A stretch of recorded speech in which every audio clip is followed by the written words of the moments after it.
On est réunis aujourd'hui pour un débat qui s'intitule « Faut-il croire au purgatoire ?» Nous avons convenu ensemble d'un canevas, donc je vais redire le canevas pour ceux qui nous regardent. Vous allez avoir la parole en premier, 25 minutes de présentation de la doctrine, une introduction que vous allez choisir en quelque sorte. Suite à ça, je vais faire moi-même une 25 minutes de présentation.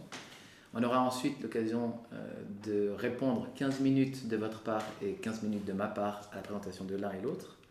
Puis après, nous aurons 5 séries de 5 questions chacun. Donc vous allez me poser des questions et je n'aurai pas le droit de botter en touche. Je répondrai à vos questions autant que possible. De la même manière, je vais vous poser des questions pour que vous puissiez y répondre. Comme ça, on peut aller au bout de certains arguments. Et à la fin, on aura 5 à 10 minutes de conclusion chacun. Ça, c'est le canevas. Voilà. Et puis, je vous honore, j'honore aussi ce que vous vouliez. Et puis, ça me va très bien de vous laisser la parole pour démarrer. Voilà. Très bien. Donc, je me présente, je suis l'abbé Guy Pagès, prêtre du diocèse de Paris. Je suis auteur de 2 ouvrages, un qui s'appelle « Interroger l'islam, 1001 questions à poser aux musulmans », qui est né à sa 4e édition, et ensuite un autre qui s'appelle « Judas est-il en enfer ?»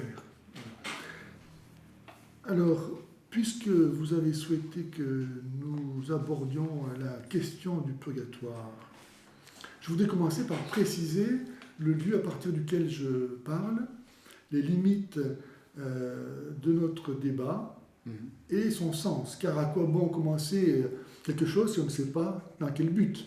Que souhaitons-nous vraiment? Quel est le but de notre rencontre? Est-ce qu'il s'agit de défendre chacun les positions de son camp? Ou bien s'agit-il de chercher à servir le Seigneur qui veut que nous soyons un comme il est un? La foi est une, comme Dieu qui est vérité. L'hérétique, lui, il choisit dans la foi ce qui lui plaît et il laisse ce qui lui déplaît. Par exemple, le musulman veut bien croire que Dieu est un, mais non pas qu'il est Trinité. Que Jésus est homme sans péché, mais non pas qu'il est Dieu.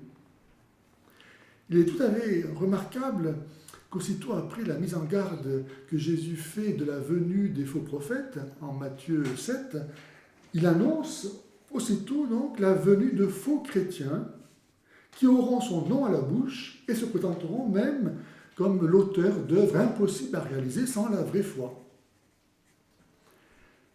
Pour moi, le plus grand scandale qui existe dans ce monde, c'est la division des chrétiens. Parce que Jésus a fait de l'unité des chrétiens la condition même du salut du monde. Père, qu'il soit un, comme nous sommes un, afin que le monde croie que tu m'as envoyé. C'est-à-dire l'importance que nous devons attacher à l'unité des chrétiens. Et ça mérite tous les sacrifices, tous les renoncements pour favoriser cette unité. Si Dieu est un, s'il y a un seul sauveur, un seul baptême, une seule foi, une seule église, on ne peut pas se contenter de rester chacun dans son camp. Quand je me suis converti, à l'âge de 20 ans, et que j'ai cherché dans quelle église aller, parce que j'ai vu à un moment donné que Jésus était le seul qui avait donné sa vie pour moi, et que s'il n'y a pas de plus grand amour que de donner sa vie pour se connaître, moi je vais là où je suis aimé. Et donc j'ai choisi Jésus, mais il s'est trouvé qu'il y avait des catholiques, des orthodoxes, des anglicans, des méthodistes, des luthériens, des pentecôtistes, etc., etc. Tous se disent chrétiens, ils ne s'entendent pas entre eux. Où aller? Où aller? Et donc, à un moment donné, je me suis aperçu qu'à cause de la succession des papes dans l'histoire, j'étais rattaché comme par un fil rouge à travers l'histoire jusqu'à la fondation de l'Église par Jésus lui-même qui dit à Pierre, « Tu es Pierre et sur cette pierre, je bâtirai au futur. » Donc aujourd'hui, mon Église. Donc l'Église qui se réclame de la fondation de Jésus sur Pierre et la vraie Église. Voilà le chemin que moi j'ai fait pour choisir dans quelle Église aller. Et cette Église, Jésus n'a fait qu'une Église. La Bible ne rend pas compte du fait qu'il aurait dit « je vais construire plusieurs Églises ». Non. Comme dit Jean, il est venu rassembler dans l'unité les enfants de Dieu dispersés. Jean 11, 52. hors de la vraie foi, qui nous donne un accès à la vie éternelle, nous sommes bien d'accord, il n'y a pas de salut possible. Celui qui croit sera sauvé. Et on ne peut pas imaginer qu'il ait fallu attendre Luther pour que cette foi soit accessible aujourd'hui. Est-ce que Jésus aurait abandonné son Église pendant 15 siècles? Est-ce que pendant 15 siècles, ce que l'Église a cru et continue de croire, ce qu'elle a pratiqué et continue de pratiquer, devrait être aboli parce que Luther dit que ce sont des hérésies? Le purgatoire est un dogme de foi. C'est-à-dire que pour l'accueillir, le travail de la raison ne suffit pas. Il faut avoir la foi. Et la foi est une. On ne peut pas prendre dans la foi certaines choses et en laisser d'autres. Parce qu'à ce moment-là, ce à quoi on prétendrait croire, on ne le croirait plus en vertu de la foi qui est un mouvement de confiance en Dieu qui ne peut ni se tromper ni nous tromper, de sorte que je crois tout ce que Dieu dit parce que c'est Dieu qui le dit, mais on le croirait parce qu'on l'estime crédible. Et donc on soumettrait la vérité au jugement de notre raison. La vérité révélée serait rien d'autre finalement qu'une vérité à dimension humaine. Plus besoin de la foi. Il est bien évident que celui qui a décidé de ne pas croire, on peut lui présenter tous les arguments qu'on voudra, il ne croira pas. La foi, elle part d'un sentiment de liberté, pas de sentiment, elle repose sur la liberté. On peut forcer personne à croire. C'est vraiment chacun se juge lui-même parce qu'il est libre de croire ou de ne pas croire. Alors arrive, pour celui qui ne peut pas croire, malgré tous les arguments qu'on peut lui donner, ce que Jésus disait, vous aurez beau regarder et vous ne verrez pas. Personnellement, pour Luther et ses disciples, leur origine, je la trouve dans Actes 20, 29, lorsque saint Paul dit « Je sais, moi, qu'après mon départ, il s'introduira parmi vous des loups redoutables qui ne ménageront pas le troupeau, et que du milieu même de vous se lèveront des hommes tenant des discours pervers dans le but d'entraîner les disciples à leur suite. » Et de fait, Luther et ses émules se sont levés dans le cours de l'histoire de l'Église pour entraîner à leur suite les disciples qu'ils ont réussi à faire.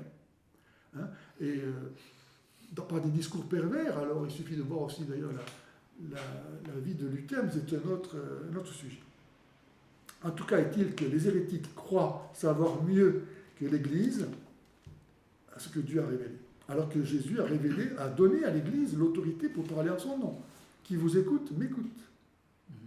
Saint Jude disait, au sujet donc de ceux qui se lèvent dans le cours de l'Église, dans l'histoire de l'Église, pour entraîner les disciples à leur suite, ce sont eux qui créent des divisions, ces êtres psychiques qui n'ont pas d'esprit. Le principe sola scriptura, je suis désolé mon cher pasteur Rémy, mais est faux. Non seulement parce qu'il ne se trouve pas dans la Bible, mais parce que, comme la Bible le dit elle-même, tout n'est pas dans la Bible. Donc on ne peut pas se référer seulement à la Bible pour avoir la réponse, même si rien de ce que nous croyons ne doit se trouver en contradiction avec la Bible. Ça, c'est le critère.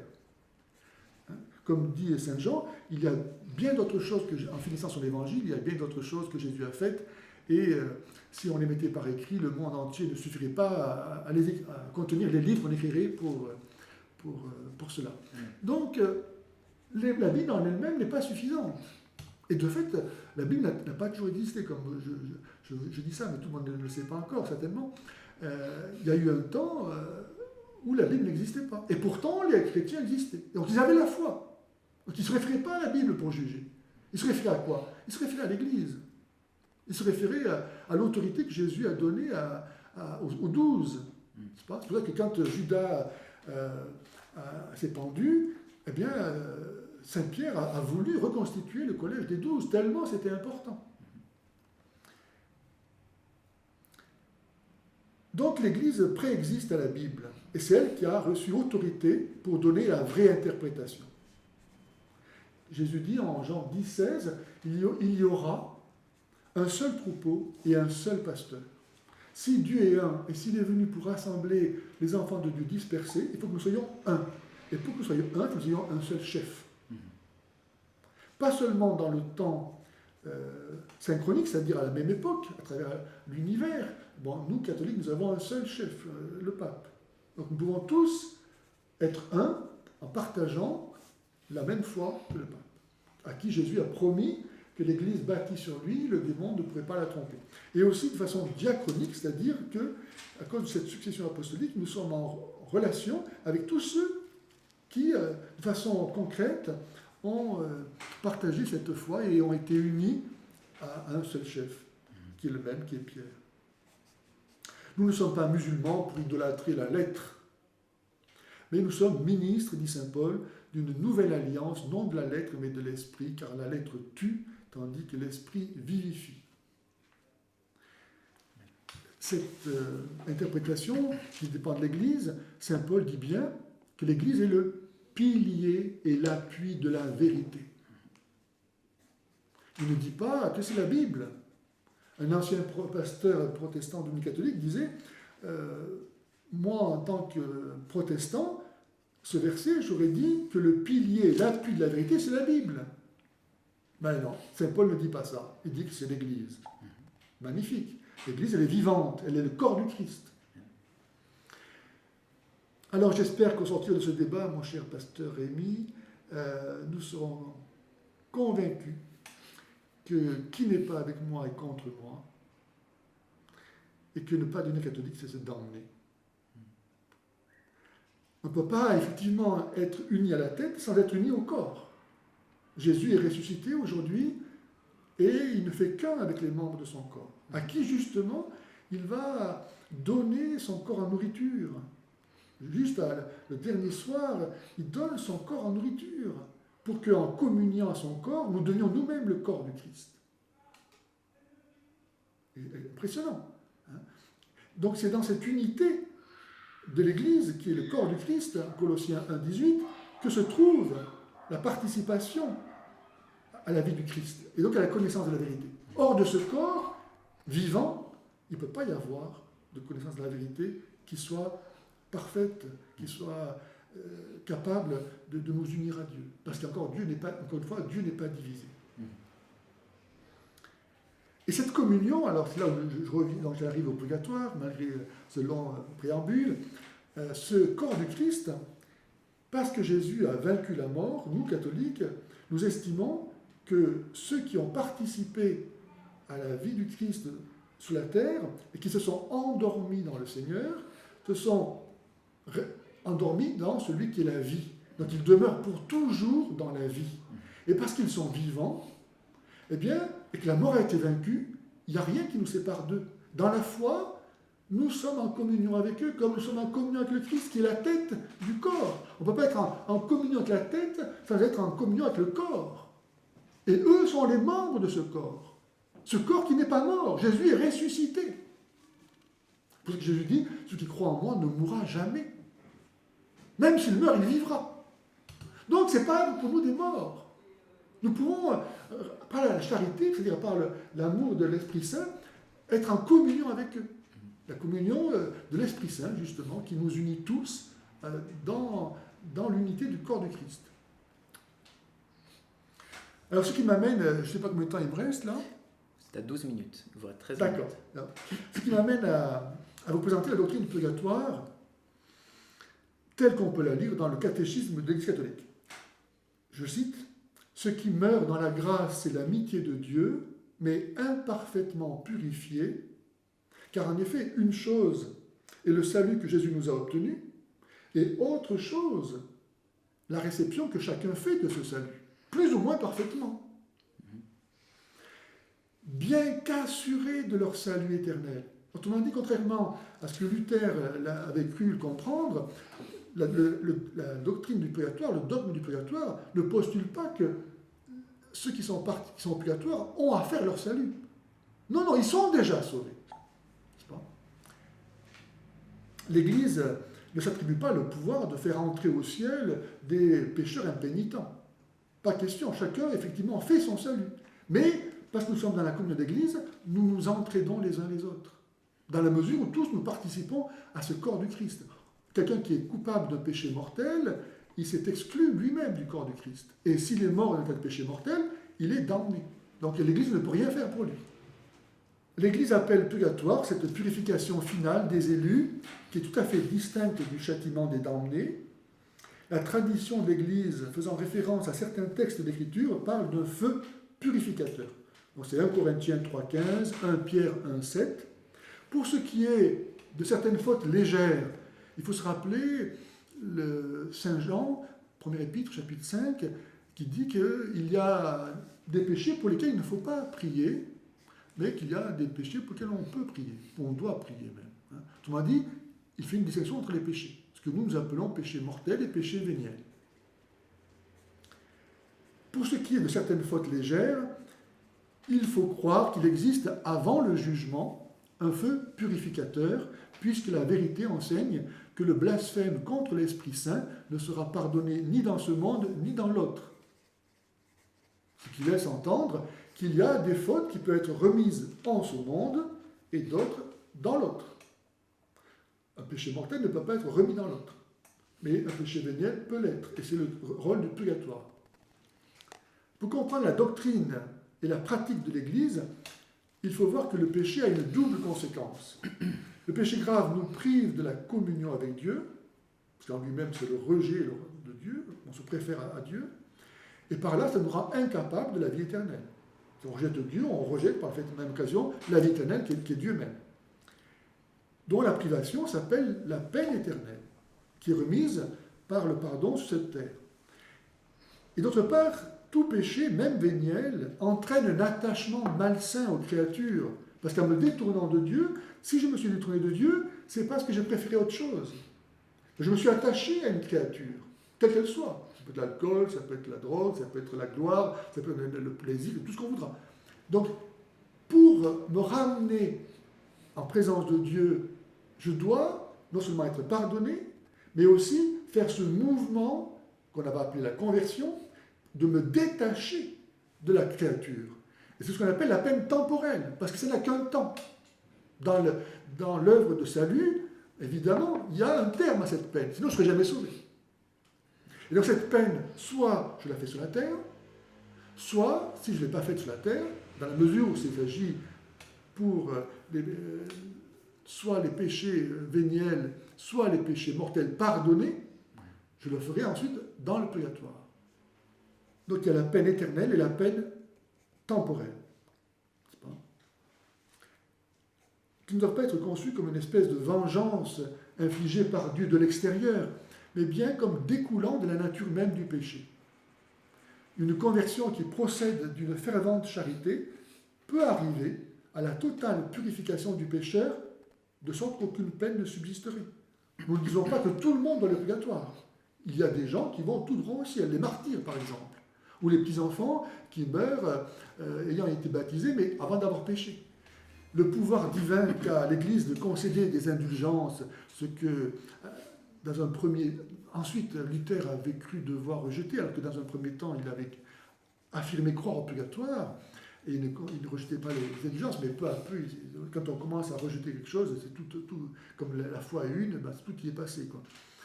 Le pouvoir divin qu'a l'Église de concéder des indulgences peut être comparé à la coutume qu'a l'État, par exemple, de remettre tout ou partie du châtiment infligé à un criminel, par exemple, pour bonne conduite en prison, n'est-ce pas?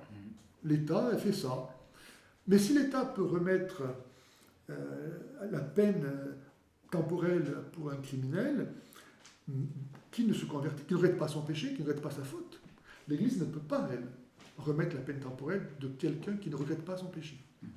Donc c'est une comparaison, mais qui a ses limites, n'est-ce pas? Mais c'est pour montrer que dans la vie, nous avons déjà ce principe qu'il est possible pour une autorité de faire grâce. Voilà. Et l'Église, d'où est-ce qu'elle tire ce pouvoir? Mais de rien de moins que des mérites de Jésus-Christ. Comme elle est l'épouse du Christ, qu'elle est son corps, son épouse, tout ce qui est au Christ est à elle. Donc elle puise dans le trésor des mérites infinis du Seigneur, qui nous a tous rachetés surabondamment par sa passion, sa mort, sa résurrection, elle tire là la miséricorde qu'elle va dispenser à ceux qui la demandent, mais qui présente la capacité de recevoir cette miséricorde. Encore une fois, il y a des conditions pour recevoir cette indulgence de la part de l'Église, n'est-ce pas? On ne peut pas donner, par exemple, l'indulgence, la remise des fautes à quelqu'un vivant sur terre. Parce que c'est à lui à le faire. On ne va pas le faire à sa place. Par contre, les morts qui sont en purgatoire, nous savons qu'ils sont déjà sauvés. Et donc, qu'ils veulent s'unir à Dieu parfaitement et définitivement. Mais ils en sont empêchés parce qu'ils n'ont pas suffisamment aimé Dieu comme ils auraient pu le faire. Et ils regrettent ça. Mais maintenant, le temps est fini, ils ne peuvent plus rien faire. Mais nous, parce que nous sommes encore dans le temps, nous pouvons agir pour leur compte. Dire au Seigneur, ben voilà, Seigneur, cette prière, cette pénitence, ce jeûne que je fais, ne le compte pas pour moi, ne le mets pas sur mon compte, mais mets-le sur le compte de telle âme. Et ainsi, à travers nous, cette âme, alors, peut continuer à aimer Dieu. C'est fabuleux, la joie qu'elle peut ressentir de dire, moi je ne peux plus rien faire, je suis morte, le temps est fini pour moi, je ne peux rien faire. Je ne peux plus rien faire, je suis bloqué. Mais quelqu'un sur la terre pense à moi et agit pour moi. Et donc je peux, moi, à travers elle, continuer à aimer. Un peu comme, je ne sais pas, dans le corps de le sang, le cœur, voilà, va pouvoir faire son travail à travers les ramifications et à venir là porter son secours à une blessure, etc. Donc, voilà, comme dit saint Paul, dans le corps, quand un membre souffre, tous les membres souffrent. Lorsqu'un membre est à l'honneur, tous les membres sont à l'honneur. Et donc, si nous sommes un dans l'unité du corps de Christ, en qui il n'y a pas de division, on ne voit pas pourquoi, effectivement, ceux qui sont sur la terre devraient rester indifférents au sort des âmes qui sont décédées. Eh bien, nous croyons que cette charité, elle ne passe pas, rien ne peut la vaincre, à nous de continuer à nous aimer les uns les autres.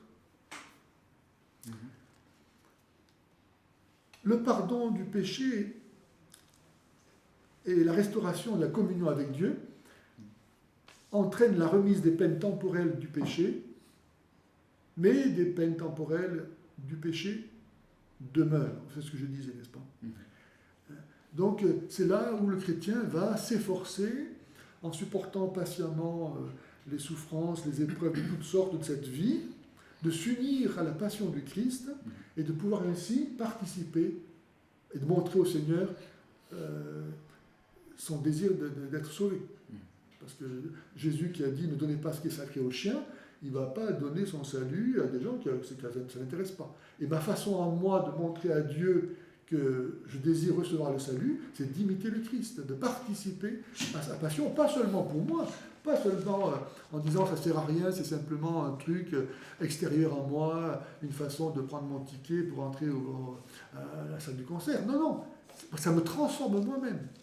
Je deviens moi-même le Christ qui souffre lorsque j'offre mes souffrances au Christ. Hein. Comme disait saint Paul, ce n'est plus moi qui vis, c'est le Christ qui vit en moi. On pourrait rappeler, évidemment, maintenant, si vous voulez, dans l'Écriture sainte, les versets sur lesquels l'Église appuie sa foi, parce que la foi doit toujours, évidemment, être en accord avec l'Écriture sainte, même si tout n'est pas dans l'Écriture sainte. Mais en tout cas, qu'il n'y ait rien de contradictoire, rien qui s'oppose, évidemment, à une vérité que l'on prétendrait enseigner, n'est-ce pas?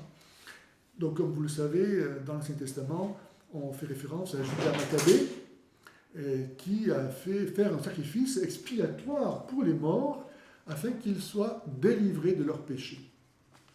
Et ensuite, on peut aussi, dans la tradition de l'Église, voir que dès les premiers temps de l'Église, celle-ci a honoré la mémoire des défunts et offert des suffrages en leur faveur, en particulier le sacrifice de la messe, afin que, purifiés, les défunts chrétiens puissent parvenir à la vision béatifique de Dieu.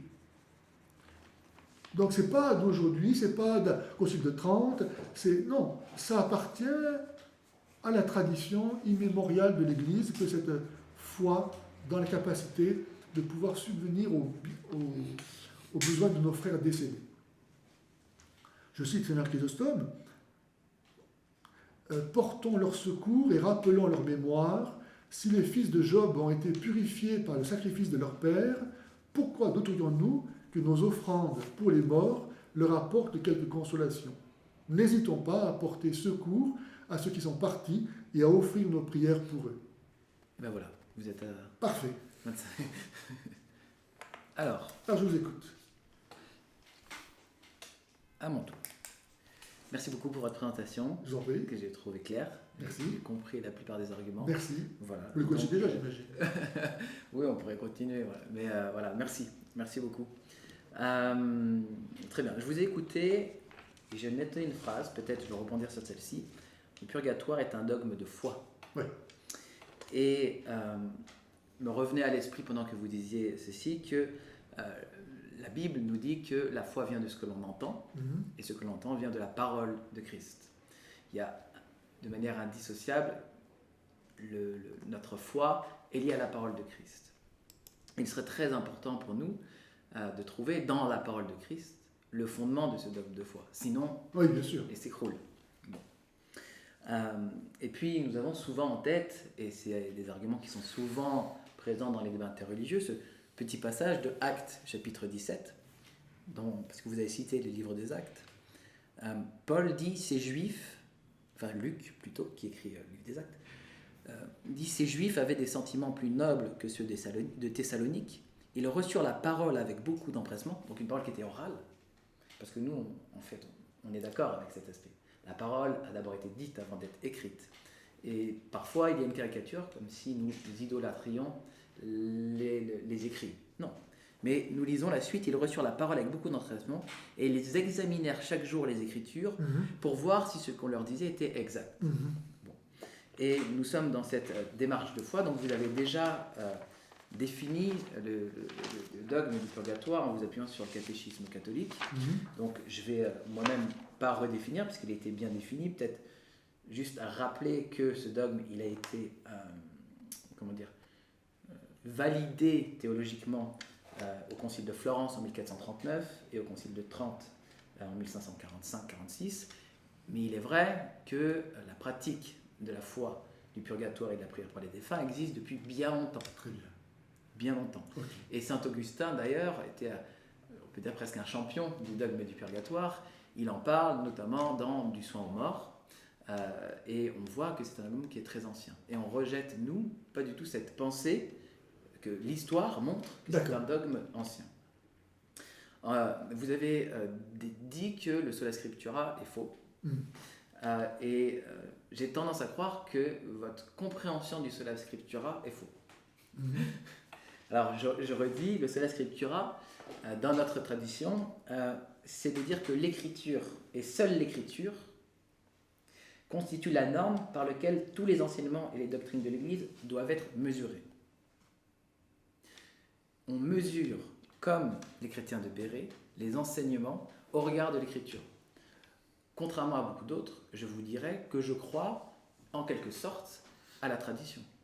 Et que je crois en quelque sorte au magistère. Bien sûr, c'est provocateur pour un protestant de vous dire ça. Mais je crois que ce texte que nous avons reçu, nous l'avons reçu d'hommes qui ont parlé. Et lorsqu'on lit par exemple Saint Irénée, on voit très bien que Saint Irénée nous explique que les évangiles, c'est la prédication des apôtres mis par écrit. Et donc il y a une tradition, et nous la recevons. Mais disons que cette tradition-là, elle a été mise par écrit pour être conservée dans sa pureté. Et qu'à côté de cette tradition qui est la tradition apostolique, et pour nous la Bible, c'est la tradition apostolique, il y a d'autres traditions qui ont fleuri et qui ont pu faire concurrence à la tradition apostolique véritable. Et quand je vous disais que je crois en quelque sorte au magistère, bien sûr, c'est parce que le mot magistère renvoie à l'idée d'enseignement, et je crois que dans Éphésiens 4, il est nommé des docteurs, et que Dieu a envoyé des docteurs, a donné des docteurs à l'Église, et je crois en ça.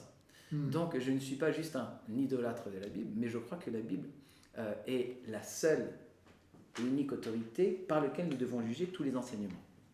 Voilà simplement pour le dogme. Et j'aimerais poser un premier fondement qui est très important pour moi qui suis protestant et de tradition évangélique, et peut-être profiter pour expliquer. Voilà, je suis moi responsable d'une église protestante qui est rattachée au CNEF, au Conseil national des évangéliques de France. Donc je propose une théologie qui est évangélique, il y a d'autres protestants qui vont peut-être avoir une autre pensée, et je comprends ce que vous disiez par rapport à l'unité du dogme, de la foi, etc.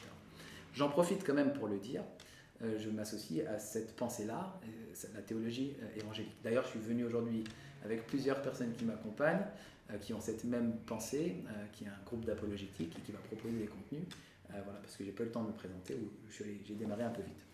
Alors, pour vous dire que dans notre tradition, nous ne nions pas l'état intermédiaire, l'idée que des âmes sont vivantes auprès de Dieu, c'est notre foi.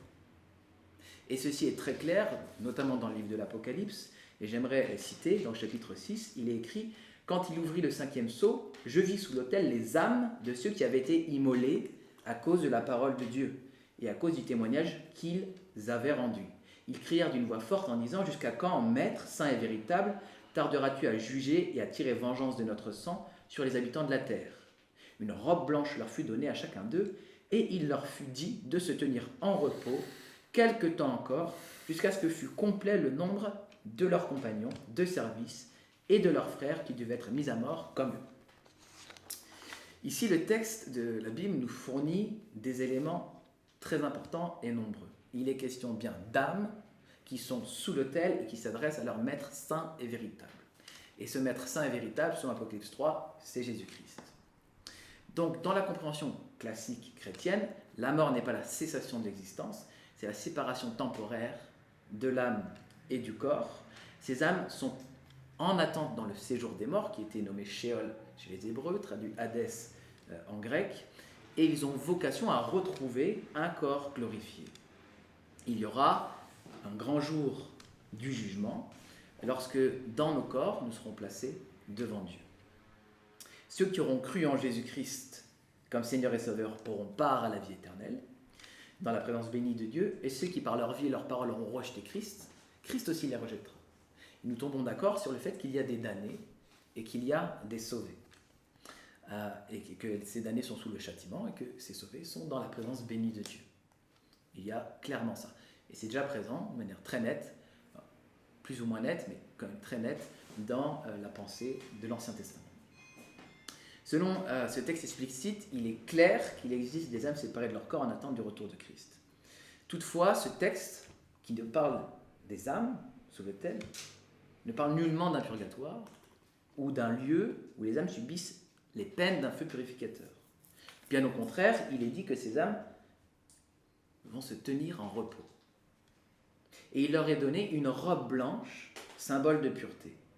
Ces robes sont un don de Dieu, et il est mentionné plus loin dans le livre de l'Apocalypse, au chapitre 7, 13 et 14, ceci.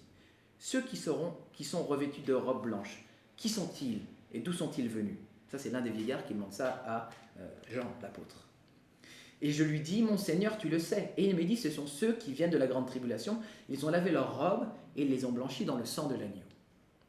Les robes blanchies dans le sang de l'agneau, c'est une expression qui renvoie à Jésus-Christ lui-même, l'agneau de Dieu, notamment dans Jean 1, 29, où Jean-Baptiste dit, voici l'agneau de Dieu. Jésus, c'est notre Pâque, c'est notre agneau, en référence au sacrifice de l'Ancien Testament, où on mettait à mort un agneau qui servait de sacrifice expiatoire, et le peuple était couvert par ce sang pour être considéré pur, juste et saint. Dans le Nouveau Testament, Jésus déclare à propos de sa mort, « Ceci est mon sang, le sang de l'alliance qui est répandu pour plusieurs, pour la rémission des péchés. » Et il se donne en sacrifice lui-même pour racheter les péchés et obtenir par sa mort l'apaisement de la colère de Dieu contre l'humanité qui s'emploie à faire le mal.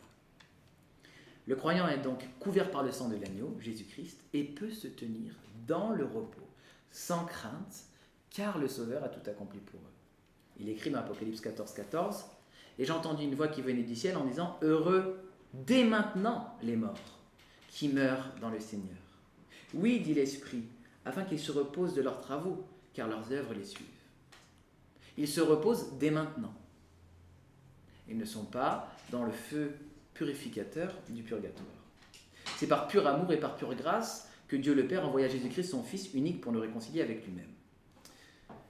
L'apôtre Paul déclare dans 2 Corinthiens 5, 8, « Nous aimons mieux être en exil loin du corps pour être chez nous auprès du Seigneur. » Donc quitter ce corps, pour lui, c'est rejoindre sa véritable patrie auprès de Dieu.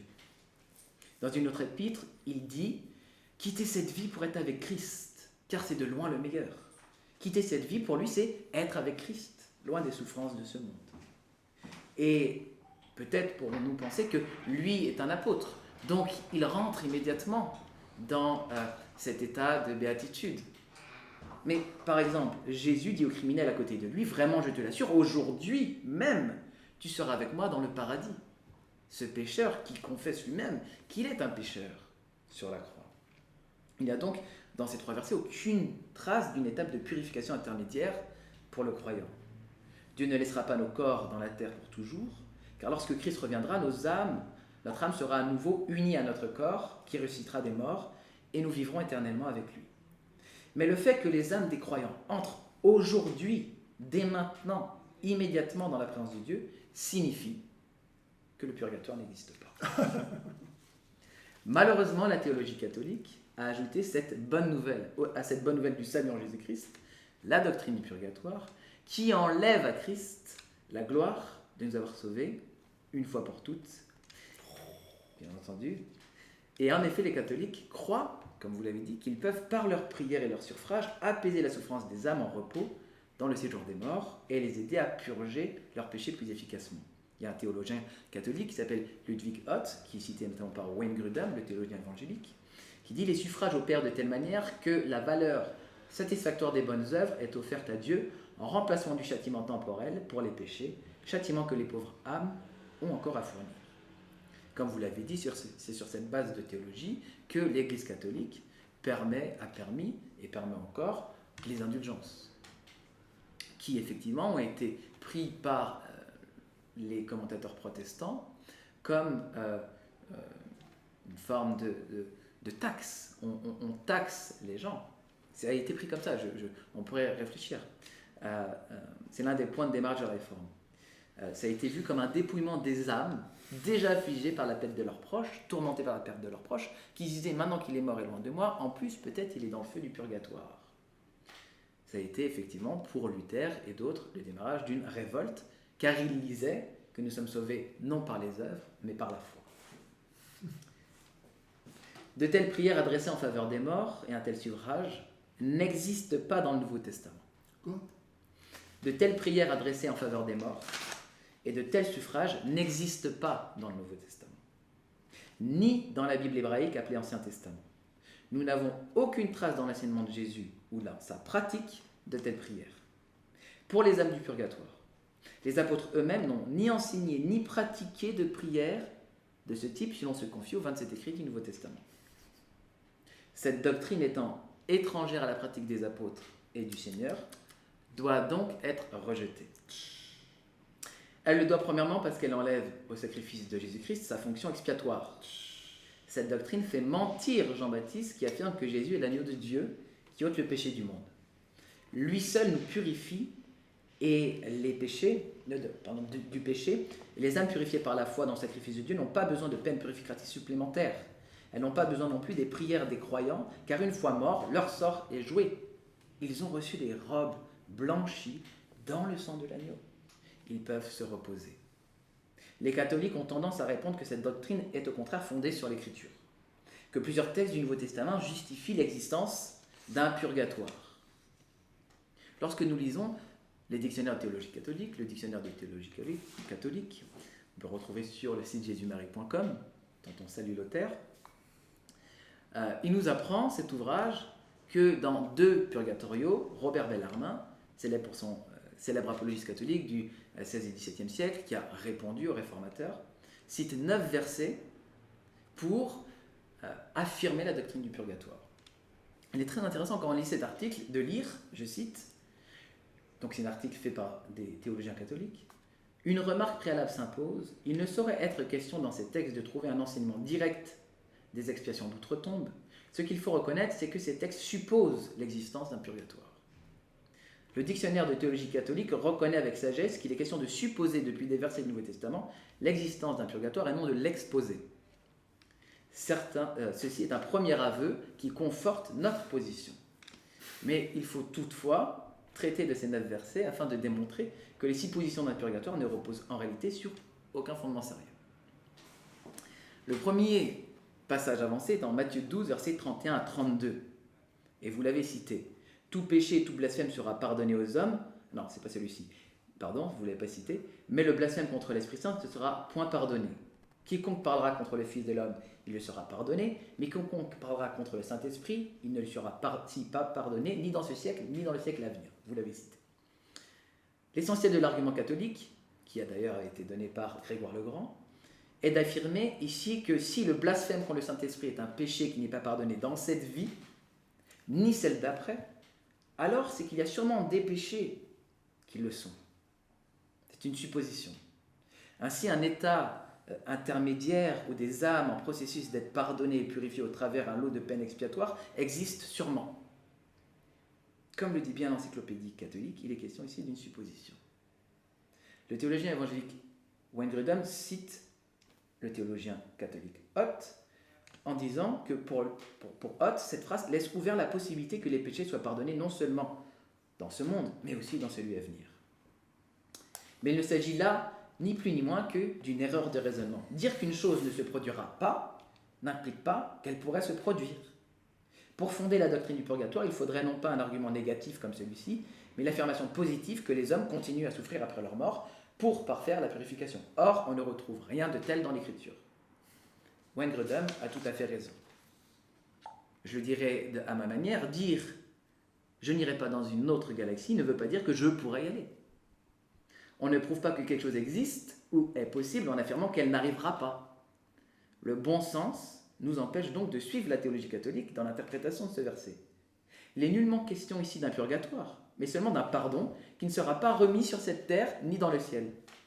On pourrait affirmer que ce verset va tout à fait à la rencontre du purgatoire, puisque si ce qui n'est pas pardonné ici-bas dans cette vie n'est pas pardonné dans la vie à venir, c'est que la vie à venir n'a pas pour fonction d'être un espace de pardon. Non, c'est aujourd'hui que Dieu accorde son pardon à ceux qui se repentent. Et ceci est confirmé par l'Écriture dans Éphésiens 4, 32. Il est écrit « Soyez bons les uns envers les autres, compatissants, vous pardonnant réciproquement, c'est au présent, comme Dieu vous a pardonné en Christ. » C'est fait. Sur la croix, Jésus a déclaré, avant de rendre l'âme, « Tout est accompli ». Car en effet, par sa mort, il accomplissait les prophéties de l'Ancien Testament, et notamment les prophéties d'Ésaïe 53, que vous connaissez. Il est écrit « Cependant, ce sont nos souffrances qu'il a portées, ce sont de nos douleurs qu'il s'est chargé, nous l'avons considéré comme puni, frappé de Dieu et humilié, mais il était blessé pour nos péchés, brisé pour nos iniquités, le châtiment qui donne la paix est tombé sur lui, c'est par ses meurtrissures que nous sommes guéris. » Amen. Les catholiques ont tendance à déclarer qu'il faut distinguer le pardon total accordé par Jésus-Christ et la purification que doit subir le croyant par des peines du purgatoire. Mais le texte d'Ésaïe, lui, nous dit tout autre chose. Il nous dit que les blessures, les peines, la mort du serviteur souffrant, et non les nôtres, dans le purgatoire, nous donnent la paix et la guérison de nos âmes pour que nous soyons réconciliés avec Dieu.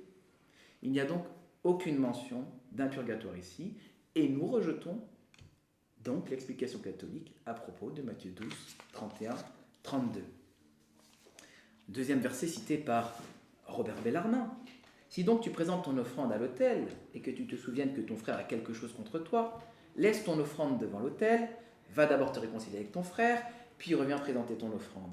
Accorde-toi promptement avec ton adversaire pendant que tu es en chemin avec lui, de peur qu'il ne te livre au juge, que le juge ne te livre à l'officier de justice et que tu ne sois mis en prison. Je te le dis en vérité, tu ne sortiras pas de là que tu n'aies payé le dernier cadran. Ott comprend ce texte comme une parabole enseignant une situation de punition limitée dans le temps de l'autre monde. Mais encore une fois, ici, aucun élément du contexte ne permet de penser que nous sommes en présence d'une parabole. Jésus livre ici un enseignement pratique sur la résolution des conflits humains et sur la façon de vivre ces situations qui sont naturellement génératrices de colère et de blessures. Jean Calvin le disait très simplement dans son institution de la religion chrétienne. Il s'appuie aussi sur la parabole de Matthieu, que je viens de lire. Si dans ce texte le juge représente Dieu, la partie adverse est le diable, le garde un ange, la prison le purgatoire, ils ont raison. Mais il est évident que le Christ a voulu montrer les dangers auxquels s'exposent ceux qui préfèrent poursuivre leur querelle et plaider jusqu'au bout, au lieu de se mettre d'accord à l'amiable afin de nous inciter, par son avertissement, à chercher la paix avec tout le monde. où est-il question de purgatoire? Bref, si ce passage est considéré et compris littéralement, on n'y trouve rien de ce qu'il prétend. C'est intéressant parce que dans la Didaché, qui est peut-être le plus vieil écrit chrétien en dehors du texte biblique, on lit exactement cette interprétation-là, une interprétation littérale de ce texte. Il est écrit « Heureux celui qui donne selon le commandement, car il est sans reproche. Malheur à celui qui reçoit. Si quelqu'un reçoit parce qu'il a besoin, il sera sans reproche. Mais s'il n'a pas besoin, il rendra compte pourquoi il a reçu et dans quel but. Jeté en prison, il sera examiné sur ce qu'il a fait et ne sera pas relâché jusqu'à ce qu'il ait restitué le dernier cadran. » Le texte est utilisé ici pour des affaires de conflit ici-bas et non pour un certain purgatoire. Vous voyez, je m'appuie aussi sur la tradition des écrits qui existent. Et lorsqu'on prend le dictionnaire de théologie catholique, qui nous cite lui-même les 9 écrits, les 9 versets sur lesquels s'appuie Bellarmin, il est très intéressant de voir le commentaire du dictionnaire de théologie catholique. Pour Luc 12, 9, et moi je vous lui dis, faites-vous des amis avec l'argent et de l'injustice, afin que lorsque il fera défaut, ils vous reçoivent dans les tentes éternelles. Donc d'après Bellarmin, je lis l'article, le sens de ce texte n'est pas seulement que ceux qui auront fait l'aumône seront sauvés après leur mort à cause de leurs bonnes œuvres, mais qu'après leur mort, les prières des saints soulageront leurs âmes. Je continue à citer l'article des théologiens catholiques. En réalité, une telle interprétation est excessive. Et à la fin de l'article, mais l'idée de la délivrance du purgatoire ne saurait être ici que très vague. Donc, Bellarmin, ce n'est pas moi qui dis qu'il est excessif et qu'il est très vague. Ce sont les théologiens catholiques. Et ils le font encore avec Matthieu 5, 22. Moi je vous dis, quiconque se mettra en colère contre son frère sera justifiable du tribunal, et quiconque dira à son frère Raka sera justiciable du Sanhédrin, et quiconque dira fou sera justiciable envers l'AGN, le feu. Bellarmin, dit l'article, construit sur ce texte un argument dialectique en faveur du purgatoire. Quand le Christ menace ainsi de sanctions celui qui s'irrite contre son frère, il parle des peines à souffrir dans l'autre vie.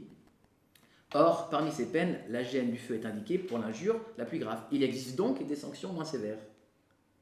Et les auteurs de l'article disent « La conclusion que Bellarmin veut tirer de ce passage n'apparaît que fort lointaine. » Supposition, supposition, supposition.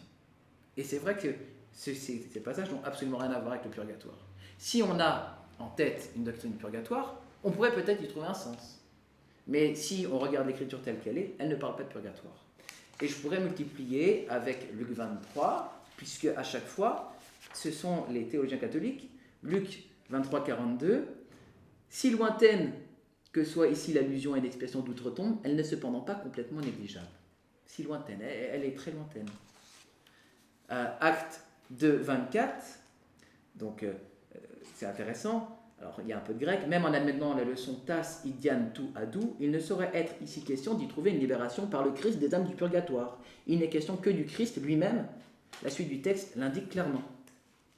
Donc, je veux bien que le meilleur apologète catholique, Robert Bellarmin, fasse référence, mais c'est dans les dictionnaires de théologie catholiques eux-mêmes qu'on voit que Bellarmin a usé de beaucoup d'ingéniosité pour tirer des sens qui n'existaient pas. Alors, je vous ai cité très rapidement 2 textes, le texte des Maccabées, et en fait c'est 2 Maccabées 12, 46, où Judas Maccabée va offrir des sacrifices pour les morts, et j'espère avoir le temps de répondre dans les 15 minutes qui suivent sur Judas Maccabée. Et vous avez aussi cité, juste mentionné, l'autre texte fort, 1 Corinthiens 3, verset 15, où l'œuvre de chacun sera éprouvée par le feu, et je prendrai aussi, si je peux, le temps de répondre à ces 2 textes. Car en dehors de ces textes, il n'y a aucun fondement dans la Bible sérieux pour la doctrine du purgatoire. Et il va falloir que nous revenions sur ces textes-là. Car je suis, comme les Juifs de Bérée, j'accueille avec enthousiasme ce que l'on m'annonce, mais je vérifie dans les Écritures si ce que l'on m'annonce est exact. Et jusque preuve du contraire, dans les analyses que nous faisons de ces textes, il n'y a rien du purgatoire, et il va donc falloir en faire la preuve. Voilà, je suis à 24 minutes 21, et je m'arrête là pour ma première partie. D'accord. Alors, Je vois que ce que j'ai dit, apparemment, ça n'a servi à rien. C'est-à-dire que la Bible est effectivement un critère de discernement, dans la mesure où ce qu'on propose n'est pas en contradiction avec elle. Mais tout n'est pas dans la Bible.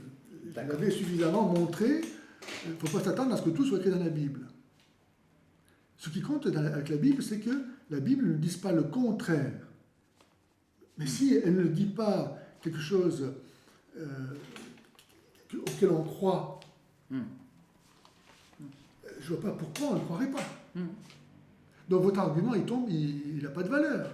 Il aurait fallu trouver dans vos arguments des versets qui disent « il n'y a pas de purgatoire, il n'y a pas d'expiation après la mort ». Quand vous citez par exemple Apocalypse, les âmes sous l'autel, et vous dites, voilà, elles sont directement sauvées, elles ne souffrent pas, elles se reposent au contraire.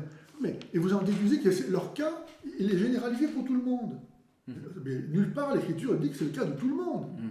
C'est le cas de ceux qui ont été égorgés pour la parole de Dieu, je vous rappelle. Et nous, catholiques, nous disons ça, que les martyrs vont directement au ciel. Mais tout le monde ne meurt pas martyr égorgé. Et alors, ils ne sont pas sauvés, cela? Donc cet argument ne tient pas.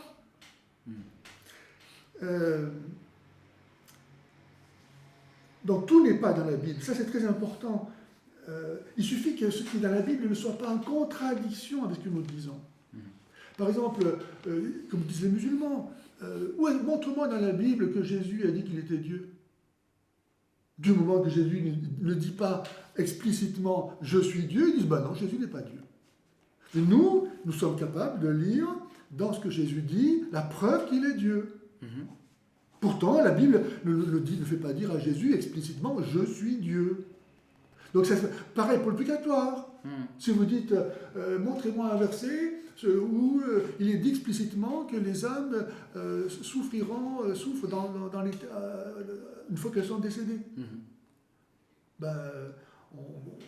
Écoutez, du moment qu'il n'y a pas quelque chose de contraire, ce n'est pas une raison suffisante. Parce que, encore une fois, ce qui est déterminant, c'est la foi de l'Église. Et Saint Pierre dit, 1 Pierre 2,10, que nul ne peut interpréter de façon personnelle la Bible. Donc, c'est pas parce que moi je pense ça que c'est suffisant. C'est parce que moi, je lis la Bible et j'ai l'impression de ne rien trouver de ce que vous dites, que je suis justifié de croire ce que je crois. Ma foi, c'est la foi de l'Église. Si j'ai la foi, je crois ce qu'est l'Église. Je ne suis pas l'Église à moi tout seul. Mais c'est très important, ça. Quand vous dites l'interprétation littérale du verset Matthieu 5, 26 dans la Didaché est simplement littérale et qu'elle ne parle pas de purgatoire dans son interprétation, mais encore une fois, la Bible a plusieurs degrés d'interprétation. Il y a l'interprétation littérale, anagogique, morale, et spirituelle. Jésus, il a été capable de montrer, là où personne ne voyait rien, par exemple, quand il cite le psaume, David a dit à mon Seigneur, siège à ma droite, etc. Il a montré que voilà, David lui-même croyait en quelqu'un qui était Dieu, qui était le Messie, qui était son Seigneur, distinct du Seigneur. Bon, mais personne n'avait jamais vu ça. Donc Jésus, il a montré une autre interprétation. Et à nous aussi, dans la Bible, de ne pas se contenter de l'interprétation littérale, dans la mesure où l'interprétation littérale ne contredit pas, évidemment, l'interprétation spirituelle. Quand vous parlez de notre tradition, comment c'est quand cette tradition, mon cher pasteur Rémy? À qui elle se rattache? Vous voyez? Moi, catholique, ma tradition, ça racine dans l'origine même de l'Église. Chez les pères, dans l'Écriture sainte, et j'ai confiance que le Seigneur n'a pas permis, comme il l'a promis, que son Église soit égarée. Il n'y a pas un moment donné où la tradition de l'Église a failli. Nous avons cette même tradition, nous croyons ce que nos pères ont cru. Sinon, on n'est plus, on est livré comme ça à l'interprétation du dernier venu qui va nous dire, voilà, moi, mon interprétation, c'est la bonne. Chacun peut dire ce qu'il veut, quoi.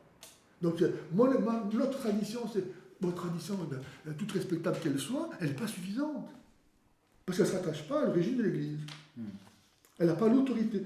Vous citez les docteurs Éphésiens 4, comme si leur parole était d'autorité. Mais les docteurs, et Saint Paul le dit en parlant des prophètes, ils sont soumis à l'autorité des prophètes. Et les docteurs sont soumis à l'autorité des docteurs. Et pas simplement les docteurs qui sont contemporains. Parce qu'encore une fois, nous sommes tous un dans le corps du Christ, et nous sommes autant membres du corps du Christ que ceux qui ont vécu il y a 1500 ans. Et donc les docteurs qui ont vécu il y a 1500 ans, ils ont leur mot à dire, et ce qu'ils ont enseigné, aujourd'hui on ne peut pas enseigner le contraire. Donc les docteurs, ils sont soumis en fait à l'autorité du magistère de l'Église. Voilà. Il n'y a pas de magistère qui soit en contradiction, en conflit, n'est-ce pas? Dieu merci. Vous dites que le dogme a été établi au Concile de Florence. C'est vrai, mais ça ne veut pas dire, encore une fois, qu'avant on ne le croyait pas. La pratique le sait, n'est-ce pas? Vous assimilez le purgatoire à l'Hadès. Moi, je dirais, pour moi, je ne dis pas ça, parce que dans l'Hadès, il y avait aussi bien ceux qui allaient être damnés que ceux qui allaient être sauvés. Le purgatoire, il n'y a que des gens sauvés. Alors, bon, vous prenez l'exemple du bon larron, en disant, bon, il est allé aujourd'hui dans le paradis. Ok, mais entre le moment où il est décédé et le moment où il est allé au paradis, on ne sait pas trop ce qui s'est passé. Parce que Jésus, lui, il est descendu au séjour des morts aussi. Il n'est pas allé directement au paradis. Oui ou non? Donc, si Jésus est allé au séjour des morts, pourquoi est-ce que le bon larron ne serait pas allé au purgatoire avant d'aller au paradis avec Jésus?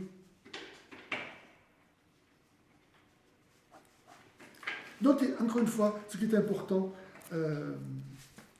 c'est de faire en sorte que... Parce que la foi, c'est un trésor. Jésus dit que celui qui a reçu la foi, il est comme un homme qui tire son trésor du neuf et du vieux. Autrement dit, sans cesse, on va découvrir, parce que la foi est vivante, c'est notre relation à Dieu, et Dieu, comme il est infini, on n'aura jamais fini de le connaître parfaitement, n'est-ce pas? Jamais. Et donc, toujours, cette foi, elle va s'enrichir, on va découvrir toujours plus des choses qu'on n'avait pas vues encore. C'est pour ça que, par exemple, quand en 1950, l'Église définit le dogme de l'Assomption de la Vierge Marie, il n'y a rien dans la Bible qui dit ça. Mais ça ne veut pas dire que pour autant, il ne faut pas y croire. Pourquoi? Parce que justement, l'Église, elle tire de son trésor toujours plus des nouvelles choses. Dans la mesure où ce n'est pas en contradiction avec ce qu'elle croyait avant, pourquoi ne pas le croire?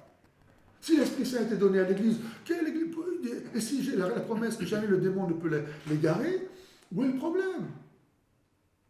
Pourquoi je ne croirais pas que la Vierge Marie est montée avec son corps et son âme au ciel? Où est le problème? À quoi ça t'a opposé à ma foi? Même si ce n'était pas dans la Bible. Si la Bible dit, non, la Vierge Marie ne peut pas monter avec son corps et son âme au ciel. D'accord, là on ne peut pas y croire, mais elle ne dit pas ça la Bible. Donc il faut faire attention, quand on interprète, d'une part d'être toujours en communion avec les interprétations qui ont été données et qui ont été validées par le magistère de l'Église au long des âges, et en même temps accepter d'aller au-delà. Sinon on tombe sous le coup de Saint Paul qui dit que la lettre tue. La lettre tue si on s'arrête à la lettre. L'esprit, lui, nous emmène toujours plus loin. Et la garantie que j'ai de ne pas me perdre, c'est que il n'y a rien qui me dit que c'est le contraire à la foi. C'est tout. Même si ça dépasse ce que je croyais jusqu'à maintenant. Et donc je grandis comme ça dans ma foi.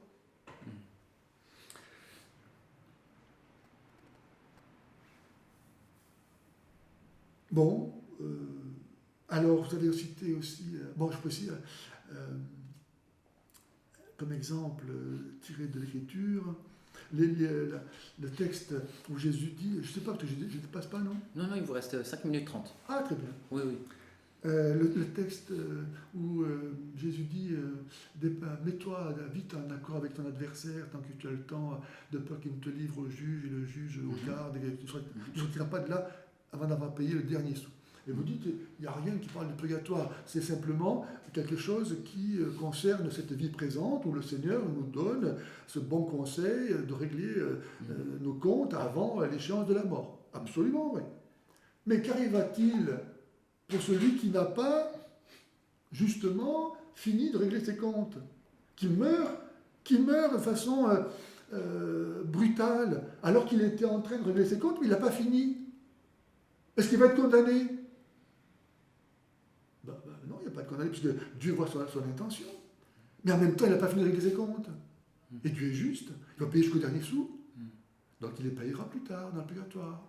Donc ce texte, nous sommes parfaitement d'accord pour dire que ça s'adresse aux gens sur la terre pour qu'ils agissent de façon sage, de se mettre en accord avec Dieu avant leur mort. Évidemment que c'est ça. Mais ce n'est pas, encore une fois, pour autant que ça nie le dogme du purgatoire. Ça ne dit pas, encore une fois, que ce qui est dû à la justice de Dieu ne puisse pas être rendu après la mort. Pourquoi pas? Si il s'agit évidemment pas, encore une fois, de péché mortel, parce que si on meurt en tas de péché mortel, on est foutu. Mais si on meurt avec des péchés mortels pardonnés, dont on n'a pas fini d'expier la peine temporelle, dont j'ai dit tout à l'heure qu'elle consiste dans l'attachement aux créatures, et tout le monde, instantanément, n'arrive pas à cette pureté qui lui permet d'être tout à Dieu et débarrasser des mauvaises habitudes qu'il a contractées. Il faut parfois toute une vie pour arriver à renoncer à tout ce qui n'est pas Dieu, à être vraiment parfait. Hein. Donc il peut y avoir donc les peines temporelles dues à des péchés mortels, et où il peut y avoir aussi des péchés véniels, qui parce que justement ce ne sont pas, comme dit Saint Jean dans sa première épître, ce ne sont pas des péchés qui conduisent à la mort, mais néanmoins il faut les expier, parce qu'au paradis il n'y a rien de souillé. Il n'y a pas ni grand ni petit péché, il n'y a pas de péché. Donc nécessairement quelqu'un qui meurt en état de péché véniel, c'est-à-dire un péché qui ne conduit pas à la mort, il faut qu'il expie ce péché-là. Vous êtes d'accord avec moi? Vous le comprenez? Écoutez, non. On est là devant Dieu, mon cher. Je vais vous répondre. Ok, d'accord. Attendez. Alors, ensuite, ce qui est terrible, c'est que vous ne comprenez pas, malheureusement, vous n'arrivez pas, vous ne m'avez pas écouté, vous ne m'entendez pas, je ne sais pas ce qui se passe, mais quand vous croyez qu'on enlève à Jésus-Christ quelque chose en niant le fait qu'il est le seul expiateur, mais non. En fait, nous catholiques, et tout à l'heure je croyais l'avoir montré, Dieu trouve sa gloire à nous faire participer à son œuvre. De même que Dieu ne crée pas un être humain comme ça, tout seul, mais nécessairement il va passer par le concours de ses parents, qu'il va rendre procréateur. Dieu ne se garde pas pour lui la gloire d'être créateur, il la partage. Et de même, pour le salut, il n'est pas tout seul sauveur. Ce n'est pas pour rien qu'il envoie ses apôtres dans le monde entier pour prêcher l'évangile, pour sauver les âmes. Donc Dieu y participe, il partage ces dons. Et il trouve sa gloire à ce que nous-mêmes, ayant reçu les dons de Dieu, nous les partagions entre nous. Et c'est pourquoi Saint Paul dit: portez les fardeaux les uns des autres et accomplissez ainsi la loi du Christ. Portez les fardeaux les uns des autres. Il ne s'agit pas de dire: ah ben non, Jésus a tout porté, tu n'as rien à porter. Et puis chacun a son lot à porter, donc ne porte pas celui de ton frère. Ben non, c'est contraire à l'évangile. Ou bien Saint Paul qui dit, vous allez me répondre à ça, je veux, n'est-ce pas, dans votre réponse, je vous le demande. Hein. Saint Paul qui dit: je trouve ma joie dans les souffrances que j'endure pour vous. Je complète, oh ma chère, ce qui manque aux épreuves du Christ pour son corps qui est l'Église. Donc vous voyez, ce verset condamne complètement votre approche, disant que seul Jésus peut nous sauver et que nous ne pouvons pas contribuer au soulagement des peines de nos frères. Saint Paul dit le contraire. Je complète en ma chair ce qui manque aux épreuves du Christ. Est-ce que Jésus n'a pas complètement accompli la rédemption? Est-ce qu'il manque quelque chose aux souffrances du Christ? Bien sûr que non. Bien sûr que non. Et Saint Paul ne dit pas que Jésus n'a pas complètement accompli la rédemption, mais il dit que lui, il est capable de s'unir à cette œuvre du Christ intentionnellement et d'offrir concrètement ces souffrances qu'il endure pour le salut de ses frères. J'ai fini? D'accord. Voilà, je m'arrête là. Ok, ça marche. Je vous réponds donc, j'ai 15 minutes. Donc, je vais répondre à votre question, mais je vais le faire dans le fil de mon argumentaire, c'est plus facile pour moi. Nous avons donc parlé d'un Corinthiens 3,15. Je lis le verset d'un Corinthiens 3,15. Paul déclare qu'au jour du jugement, l'œuvre de chacun sera jugée par le feu. D'accord ? Ça, c'est le contexte du verset. Donc, je reprends 1 Corinthiens 3,15. Et je le prends dans la Bible directement. Hop, c'est parti. Hop. Ça ne répond pas directement à ce que j'ai dit. Enfin, Je vais vous répondre. d'accord. Je vais répondre dans les 15 minutes, autant que possible. Mais comme vous l'avez cité au tout début dans vos 25 minutes, mais alors, allons-y. Si l'œuvre de quelqu'un est consumée, il perdra sa récompense. Pour lui, il sera sauvé, mais c'est comme au travers du feu. Ça, c'est le verset qui est souvent cité pour soutenir la doctrine du purgatoire. Bon. Ce texte montre clairement que ce n'est pas la personne elle-même qui sera consumée ou qui subirait un châtiment, mais uniquement son œuvre qui sera éprouvée par le feu. Ce qui est bon comme l'or, l'argent, les pierres précieuses durera éternellement. Le dogmaticien catholique Hutt reconnaît lui-même que cela se produira au jour du jugement général et que c'est une indication supplémentaire que cet argument ne peut pas être utilisé en faveur du purgatoire. Et très intéressant puisque je dois répondre à plusieurs choses à la fois et vous avez invoqué la tradition. Et notamment, votre argument, c'est de dire, même si ce n'est pas dans la Bible, ça peut être vrai si ce n'est pas contraire à la Bible. Bravo. Et vous avez aussi dit que les musulmans, par exemple, nous disent, il n'y a pas un verset où Jésus dit « je suis Dieu », mais nous lisons dans la Bible de nombreuses preuves de sa divinité. Le problème, c'est que vous me dites, ce n'est pas dans la Bible, mais pour l'instant, vous ne m'avez pas montré les nombreuses preuves du purgatoire. Et c'est ce que j'attends de vous. Oh bah. Les preuves bibliques du purgatoire. Sur quel verset allez-vous vous appuyer ? Nous allons, on va avoir 5 minutes pour répondre. Alors, il est très intéressant, par exemple, pour 1 Corinthiens 3,15, qui est tout le temps cité. Vous voyez, les épreuves du feu vont purifier l'œuvre de chacun. Mais est-ce que ça parle du purgatoire ? À aucun moment. Il n'est pas question de purgatoire, mais du temps du jugement. Ce sont deux temps tout à fait différents, même en théologie catholique. Il y a le temps du purgatoire et il y a le temps du jugement. Est-ce que c'est moi qui surajoute en disant que c'est le temps du jugement, ou est-ce que c'est la doctrine catholique qui surajoute en disant que c'est le purgatoire ? Ben, c'est très clair. Il suffit de lire 2 versets plus haut dans 1 Corinthiens 14, 13. Il est écrit « Mais le jour du jugement montrera clairement la qualité de l'œuvre de chacun et la rendra évidente. En effet, ce jour sera comme un feu qui éprouvera l'œuvre de chacun pour en révéler la nature. » Il est donc question d'un jour qui s'appelle le jour du jugement et qui doit arriver, selon la théologie catholique, après le temps du purgatoire. Donc si vous me dites qu'ici c'est le purgatoire, ce n'est pas contre moi ou contre la théologie protestante, mais contre l'écriture elle-même. Il est écrit que nous aurons tous à comparaître devant le tribunal de Christ, c'est-à-dire c'est le jour du jugement, le tribunal. Et chacun recevra ce qui lui revient selon les actes bons ou mauvais qu'il aura accomplis par son corps. Donc le même Paul qui parle ici du jour du jugement nous redit que nous aurons tous à passer devant le tribunal de Christ pour être jugés selon nos œuvres. Il n'est pas question de purgatoire. Vous invoquez la tradition ancienne. Nous avons conclu tout à l'heure qu'Augustin, notamment, était favorable à la doctrine du purgatoire. C'est très intéressant, lui qui a défendu la doctrine du purgatoire, la manière dont il lit ce texte. Et il va le lire en partie en parlant du purgatoire. Mais il donne 5 interprétations de ce texte. Dans la Cité de Dieu, il déclare, premièrement, ce feu figure les veuvages, les pertes d'enfants et toutes les autres calamités qui emportent ou traversent les plaisirs terrestres. Donc ici, il est question de souffrance terrestre.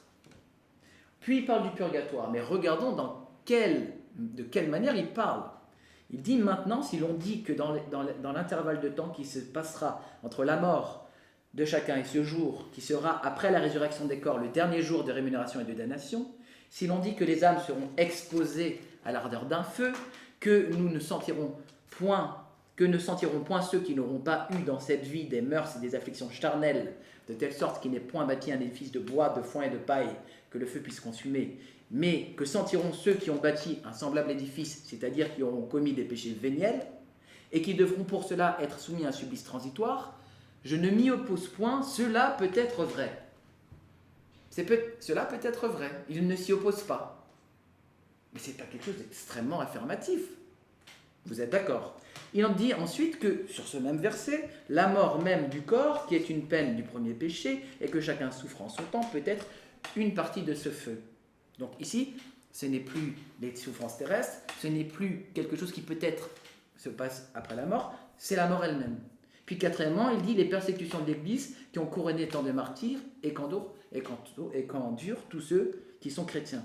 Donc maintenant, ce sont les persécutions de l'Église. Et cinquièmement, il y aura aussi vers la fin du monde, un temps de l'Antéchrist, une persécution si horrible qu'il n'en a jamais eu de semblable. Combien-t-il alors d'édifices, soit d'or, de foin ou de foin, élevés sur le bon fondement qui est Jésus-Christ, que ce feu éprouvera avec dommage pour les uns, avec joie pour les autres. Donc, sur 5 interprétations, 4 correspondent à quelque chose de terrestre, une seule correspond au purgatoire, et cela peut être vrai, je ne m'y oppose point. Bon, c'est peut-être vrai. C'est peut-être vrai. Néanmoins, le texte lui-même parlait du jugement, comme le dit 1 Corinthiens 13, 3, 13. L'apôtre Paul, lui, est extrêmement clair. Ensuite, vous m'avez cité Judas Maccabée, qui, dans 2 Maccabées 12, 46, offre des sacrifices pour des morts. Et il faut rappeler d'ailleurs qu'ils sont morts en ayant des petites statuettes cachées sous la veste qu'ils avaient volées. Première question, sont-ils morts en état de péché mortel ou en état de péché véniel? Dieu seul le sait. Dieu seul le sait.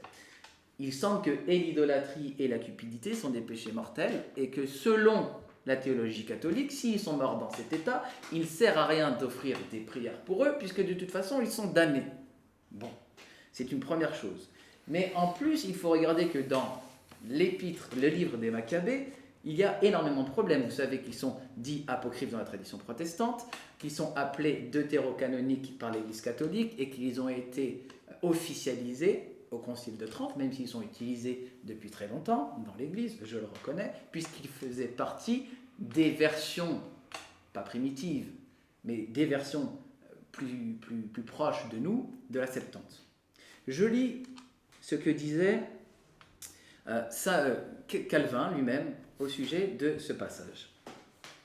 Je ne commenterai pas ce qu'ils avancent à partir de l'histoire de Maccabée, afin que l'on ne croie pas que je reconnais ce livre comme canonique. Ils disent qu'Augustin le reçoit comme canonique. Ma question est, avec quelle certitude? Les Juifs, dit Augustin, ne considéraient pas l'histoire des Maccabées comme la loi, les prophètes et les psaumes, auxquels le Seigneur rend témoignage comme à ses témoins, disant qu'il fallait que tout ce qui est écrit de lui s'accomplisse. Toutefois, poursuit-il, l'Église l'a reçu, non sans utilité, à condition qu'on le lise avec prudence. Il cite saint Augustin. Saint Jérôme, affirme qui a écrit la Vulgate, affirme sans ambiguïté que ce n'est pas un livre qui doit avoir autorité, de telle sorte qu'on fonde sur lui et qu'on y trouve une doctrine ou un article de foi. Dans l'exposition du symbole qui est ancienne, que l'on attribue à Cyprien ou à un autre auteur, en fait, là il est question de Rufin d'Aquilée au 5e siècle, il est montré qu'on ne le comptait pas alors parmi les livres canoniques. Mais j'ai tort de me débattre en vain, car l'auteur même du livre des Maccabées montre quel crédit on doit lui accorder quand il demande à ce qu'on lui pardonne s'il a dit quelque chose qui ait besoin d'être repris ou corrigé. De Maccabées 15, verset 38. D'ailleurs, je vais lire tout de suite ce que dit l'auteur des Maccabées lui-même, la citation dont il est question. Voilà, elle est là. L'auteur des Maccabées, sur lequel on s'appuie. Si la disposition des faits en est heureuse et bien conçue, c'est aussi ce que j'ai voulu. Si elle est imparfaite et médiocre, c'est tout ce que j'ai pu faire. Quelle assurance pour un auteur inspiré. En admettant donc qu'il est nécessaire qu'on le supporte et qu'on lui pardonne, l'auteur montre bien que ce qu'il dit ne doit pas être tenu pour oracle de l'Esprit Saint.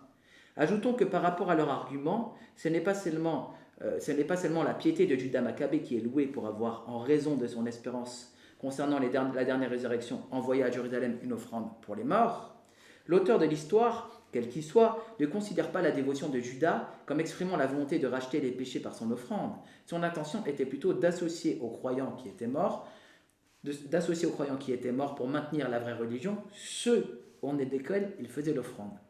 Ce fait a suscité un zèle inconsidéré. Ceux qui veulent actualiser aujourd'hui un sacrifice fait sous la loi sont doublement fous, puisqu'il est certain que toutes ces choses, alors en usage, ont pris fin à la venue du Christ. Ben oui, pourquoi offrir des sacrifices aujourd'hui pour des morts, alors que le sacrifice de Christ, lui, est perpétuel, comme le dit l'Épître aux Hébreux. Donc un texte qui n'est pas reçu par les Juifs eux-mêmes comme canonique. Un texte qui n'est pas la loi, les prophètes et les psaumes, corpus que reconnaissait Jésus. Un texte que les pères de l'Église, comme Augustin, disaient devoir lire avec prudence. Un texte qui ne doit pas avoir autorité, selon saint Jérôme, auteur de la Vulgate, mandaté par le père Damas, pour produire une Bible sûre. Même si, après, il a ajouté Tobie et Judith, parce que la coutume l'utilisait beaucoup. Un texte qui ne fait pas partie du canon de l'écriture selon le symbole des apôtres de Ruffin, un texte qui avoue lui-même ne pas être un texte inspiré. Ça fait beaucoup pour fonder sur ce texte notre doctrine. J'en suis à 11 minutes. J'aimerais peut-être... vous m'aviez demandé de répondre à une question précise qui était... C'est Paul. Je complète en ma chair. Je complète en ma chair les souffrances qui manquent à Christ. Voilà. Alors, c'est très intéressant parce que ce passage, quand on le prend dans ce contexte, parce que vous avez dit quelque chose pour nous très grave. Vous dites que le corps de Christ, l'Église, corps mystique de Christ, est en communion, c'est la communion des saints. Et que donc Dieu, dans sa grande bonté, nous demande d'être tous solidaires les uns des autres et de prendre les fardeaux les uns des autres. Mais il est très intéressant parce que le sens de prendre le fardeau les uns des autres, c'est souffrir avec les autres, mais certainement pas faire l'expiation de leurs péchés. Jamais. Jésus-Christ est le seul rédempteur, il est le seul agneau de Dieu. Et quand Paul dit « je complète en ma chair ce qui manque aux souffrances de Christ », de quoi parle-t-il dans le contexte? Vous vous rappelez pas? Les persécutions. Si. Non. Il parle de la prédication. Il dit que... C'est pas les souffrances, c'est les persécutions. Il parle de la prédication. Il dit que c'est sa prédication et les persécutions qui s'entourent, d'accord? Évidemment. Mais est-ce que ça fait l'expiation de ceux qui l'entendent? Bien sûr. Jamais de la vie. Mais pourquoi on dit ça? Il dit n'importe quoi, c'est pas là. Mais non. Et il dit quoi alors? Il dit je complète ce qui manque. Écoutez bien. Qu'est-ce qui manque? Je complète ce qui manque aux souffrances de Christ. Ce qui manque aux souffrances de Christ, c'est la prédication de l'évangile, puisque Christ, qui est ascensionné au ciel, a délégué et mandaté à ses apôtres cette prédication. Et pourquoi? Mais l'expiation, attendez, c'est mon tour. Mais l'expiation elle-même, elle est en Christ seul. Paul ne fait l'expiation de personne. Jamais de la vie. Tout n'est qu'en Christ. Amen. La prédication, Amen. l'expiation, Ben voilà. l'expiation Amen. aussi, tout. Tout est en Christ. Voilà. Mais jamais Paul ne fait votre expiation ou mon expiation. Jamais de la vie. Jamais de la vie. Mais pourquoi il ne participerait pas? Pardon? Tout ce qui est à moi est à toi, dit Jésus. Non. Mais si. Tout ce qui est à moi est à toi, il parle au Père. Il Oui, dit ce qui est au Père est à moi, ce qui est à moi est au Père. Voilà. C'est pas à vous. La divinité, par Père exemple, qu'il elle est soit- au Père. Père qu'il soit un. On est presque dans le temps des questions. Dans 2 minutes. Lorsque vous me dites ça, vous dites à vous, tout ce qui est au Père est à vous alors. Évidemment. Donc vous êtes Dieu. Grâce. Vous êtes d'essence divine. Par grâce, je suis Dieu. Vous êtes d'essence divine. Je suis Dieu par grâce. Comme dit Saint-Pierre. Mais si vous voulez. Comme dit Saint-Pierre. C'est une hérésie absolue. Mais non. Comme dit Saint-Pierre. si. Mais non. Comme dit Saint-Pierre, deuxième épître, chapitre 1, verset 4, vous avez été rendus participants de la nature divine. Et alors? Mais je le connais. Et alors? Participant de la C'est nature pas le divine. connaître, Non, il faut y croire. Mais il faut comprendre surtout. Participant de la nature divine, ça veut dire qu'en tant que temple de l'Esprit Saint, vous êtes rempli de l'Esprit Saint. Jamais vous n'êtes l'Esprit Saint. Et jamais vous n'êtes vous divin. Je suis pas plus vous que êtes- Jésus, il est le Père. Voilà, vous êtes Pas un plus que vase d'argile. Pas plus que Jésus n'est le Père. Et Pas pourtant, le trésor. il est Dieu comme le Père. Ils sont un seul Amen. Dieu. Amen. Eh bien, moi, je suis uni à Dieu et je suis divinisé. Vous êtes le temple. Il est l'Esprit qui remplit le temple. Je suis Vous n'êtes pas un- Dieu. Je suis Mais par c'est grâce. pas de problème après, si vous pensez ça. Bah oui. Voilà. Vous êtes Dieu. Vous avez le droit de le penser. Pas par nature, par grâce. Pas par nature. Ah non. Ah, donc vous n'avez pas tout ce qui est au Père. Merci. Si. Ah bah non. Et si. Le Père reste le Père. Vous avez l'essence du Père ou pas? Mais le Père est Père. Moi, Est-ce que vous je suis avez- pas le Père. Voilà. C'est comme si vous disiez. Vous n'avez pas tout ce qu'il a. Par Mais exemple, vous si. n'avez pas l'éternité. Vous avez eu un commencement. J'ai la vie éternelle. Vous avez un commencement ou pas? J'ai la vie éternelle. Donc vous n'êtes pas éternel. Vous avez un commencement. J'ai la vie éternelle. Dieu vous prête vie. Je ne suis pas Dieu par nature, je suis Dieu par grâce. Merci, mais vous le savez quand même, c'est la base. Je sais que vous êtes d'accord avec moi sur ce point, vous n'êtes pas Dieu. Non, mais ça va plus loin que vous pensez, vous savez, le don de Dieu. Mais je pense, non. mais j'ai reçu l'Esprit Saint moi aussi. Mais ça ne suffit pas à le recevoir. Bien Il faut sûr. être fidèle. Ben, justement, Ah, l'Esprit Saint qui habite en nous rend capable d'interpréter l'Écriture. non, s'il n'est pas en communion avec l'Église. Mais l'Église, pas autorité de faire ça. l'Église, Vous n'avez c'est pas pas autorité. l'Église catholique romaine. Bah, il n'y a qu'une Église. Amen, l'Église de Christ. Et comment on la reconnaît? Qui est le chef? Comment on la reconnaît? L'Église du Christ? Dites-moi. Ah ben vous, je ne peux pas À en ses parler. fruits. Ah, ses fruits, oh, ça ne suffit pas. Bah si, à l'amour que je vous porte, cher abbé. Attention, ça peut être, vous savez, il ne faut pas faire des apparences. Alors, Bon, rappelez-vous. peut-être Matthieu- que c'est des apparences. Mais regardez, c'est à vous de parler maintenant. Je vais vous laisser. Alors j'ai 5 minutes, c'est ça? Oui. Excusez-moi, Allez-y. je vous ai interrompu. Hein. Non, non, mais c'est pas grave. Je comprends que ça vous démange. Alors, pour en revenir à 1 Corinthiens 3, 15. J'ai 5 minutes là, c'est ça? Pas plus, c'est ça? En fait, 5 minutes, normalement, pour m'interpeller, moi, je dois répondre à vos questions. Vous devez me forcer à... Ben, c'est ce que j'ai fait déjà. C'est ce que j'ai Mais fait. continuer. Allez. Voilà. Sinon, 1 Corinthiens 3, 15, j'aurais une interprétation à donner, mais bon. Mais si vous voulez faire ça pendant vos 5 minutes, D'accord, je merci. vous D'accord, laisse. merci. Donc c'est l'histoire du feu, n'est-ce pas? Et vous dites que ce feu, donc, il éprouve les œuvres, mais pas la personne. Or, Je connais la suite du verset, effectivement. Or, Saint Paul dit bien, verset 15, que celui qui a bâti sur le Christ, c'est ça qui est important, il sera sauvé parce qu'il a bâti sur le Christ. Même si toutes ses œuvres sont consumées. Zéro. Le simple fait qu'il donne sa confiance, qu'il veuille être sur le Christ, ça le sauve. Amen. Il n'aura aucune gloire dans le ciel s'il n'a rien pas travaillé comme il fallait, s'il a travaillé avec du foin, etc. Mais lui, il sera sauvé. Mais comme, Saint Paul dit bien, comme à travers le feu. C'est que lui-même, c'est pas. Donc Saint Paul dit bien que lui, il va être sauvé comme à travers le feu. Parce que finalement, il a si mal travaillé qu'il mérite presque d'être consommé. Quoi. Il s'est foutu de la gueule du Seigneur. Et tout ce qu'il a fait, ça ne sert à rien. Hein. Donc, quelque part, il va être sauvé, mais comme à travers le feu. Donc c'est bien lui qui est jugé dans le feu. Faut pas C'est très dire... bien, vous venez de le dire, il est jugé. Donc c'est pas le purgatoire, c'est le jugement. Ah, mais il est jugé dans le purgatoire, parce qu'il passe par le feu. Non, non, là c'est le jugement. C'est le jour du jugement. C'est moi qui le dis, c'est le texte Oui. qu'on a lu. 1 Corinthiens 3, 15 que vous citez. Sauf, doucement, mais ce jugement, tous ceux qui seront jugés ne vont pas passer par le feu. Mais c'est Oui ou non? l'inverse de ce que dit le texte. Mais pour ce cas-là, lui, parce qu'il a du purgatoire, justement. Non, pas Eh du bien tout. si Je vais vous montrer que non, mais allez-y, Donc, continue. vous reconnaissez que tous ceux qui seront jugés au dernier jour ne vont pas passer par le feu. Évidemment. C'est l'inverse de ce qui est écrit dans ce texte. C'est-à-dire, mais ce texte-là, justement, il parle du purgatoire. Pas du tout. Eh bien, parce qu'il parle du feu. Tous ceux qui seront, les élus, ceux qui sont sous l'autel, ils Choisissez. ne sont pas passés par le feu. Choisissez vous-même. Est-ce qu'il parle du jugement ou est-ce qu'il parle du purgatoire? Dites. Parce que vous avez dit les deux. Oui, c'est exactement. Il parle des deux. Ah, il parle des deux.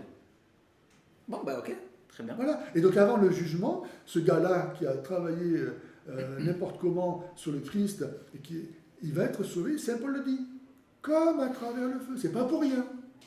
Bon, On va à 4 minutes pour ce coup-là, parce que vous avez commencé à 1 minute. Il vous reste 2 minutes 20. Pour me... oui. Alors je passe à autre chose. Vous avez parlé...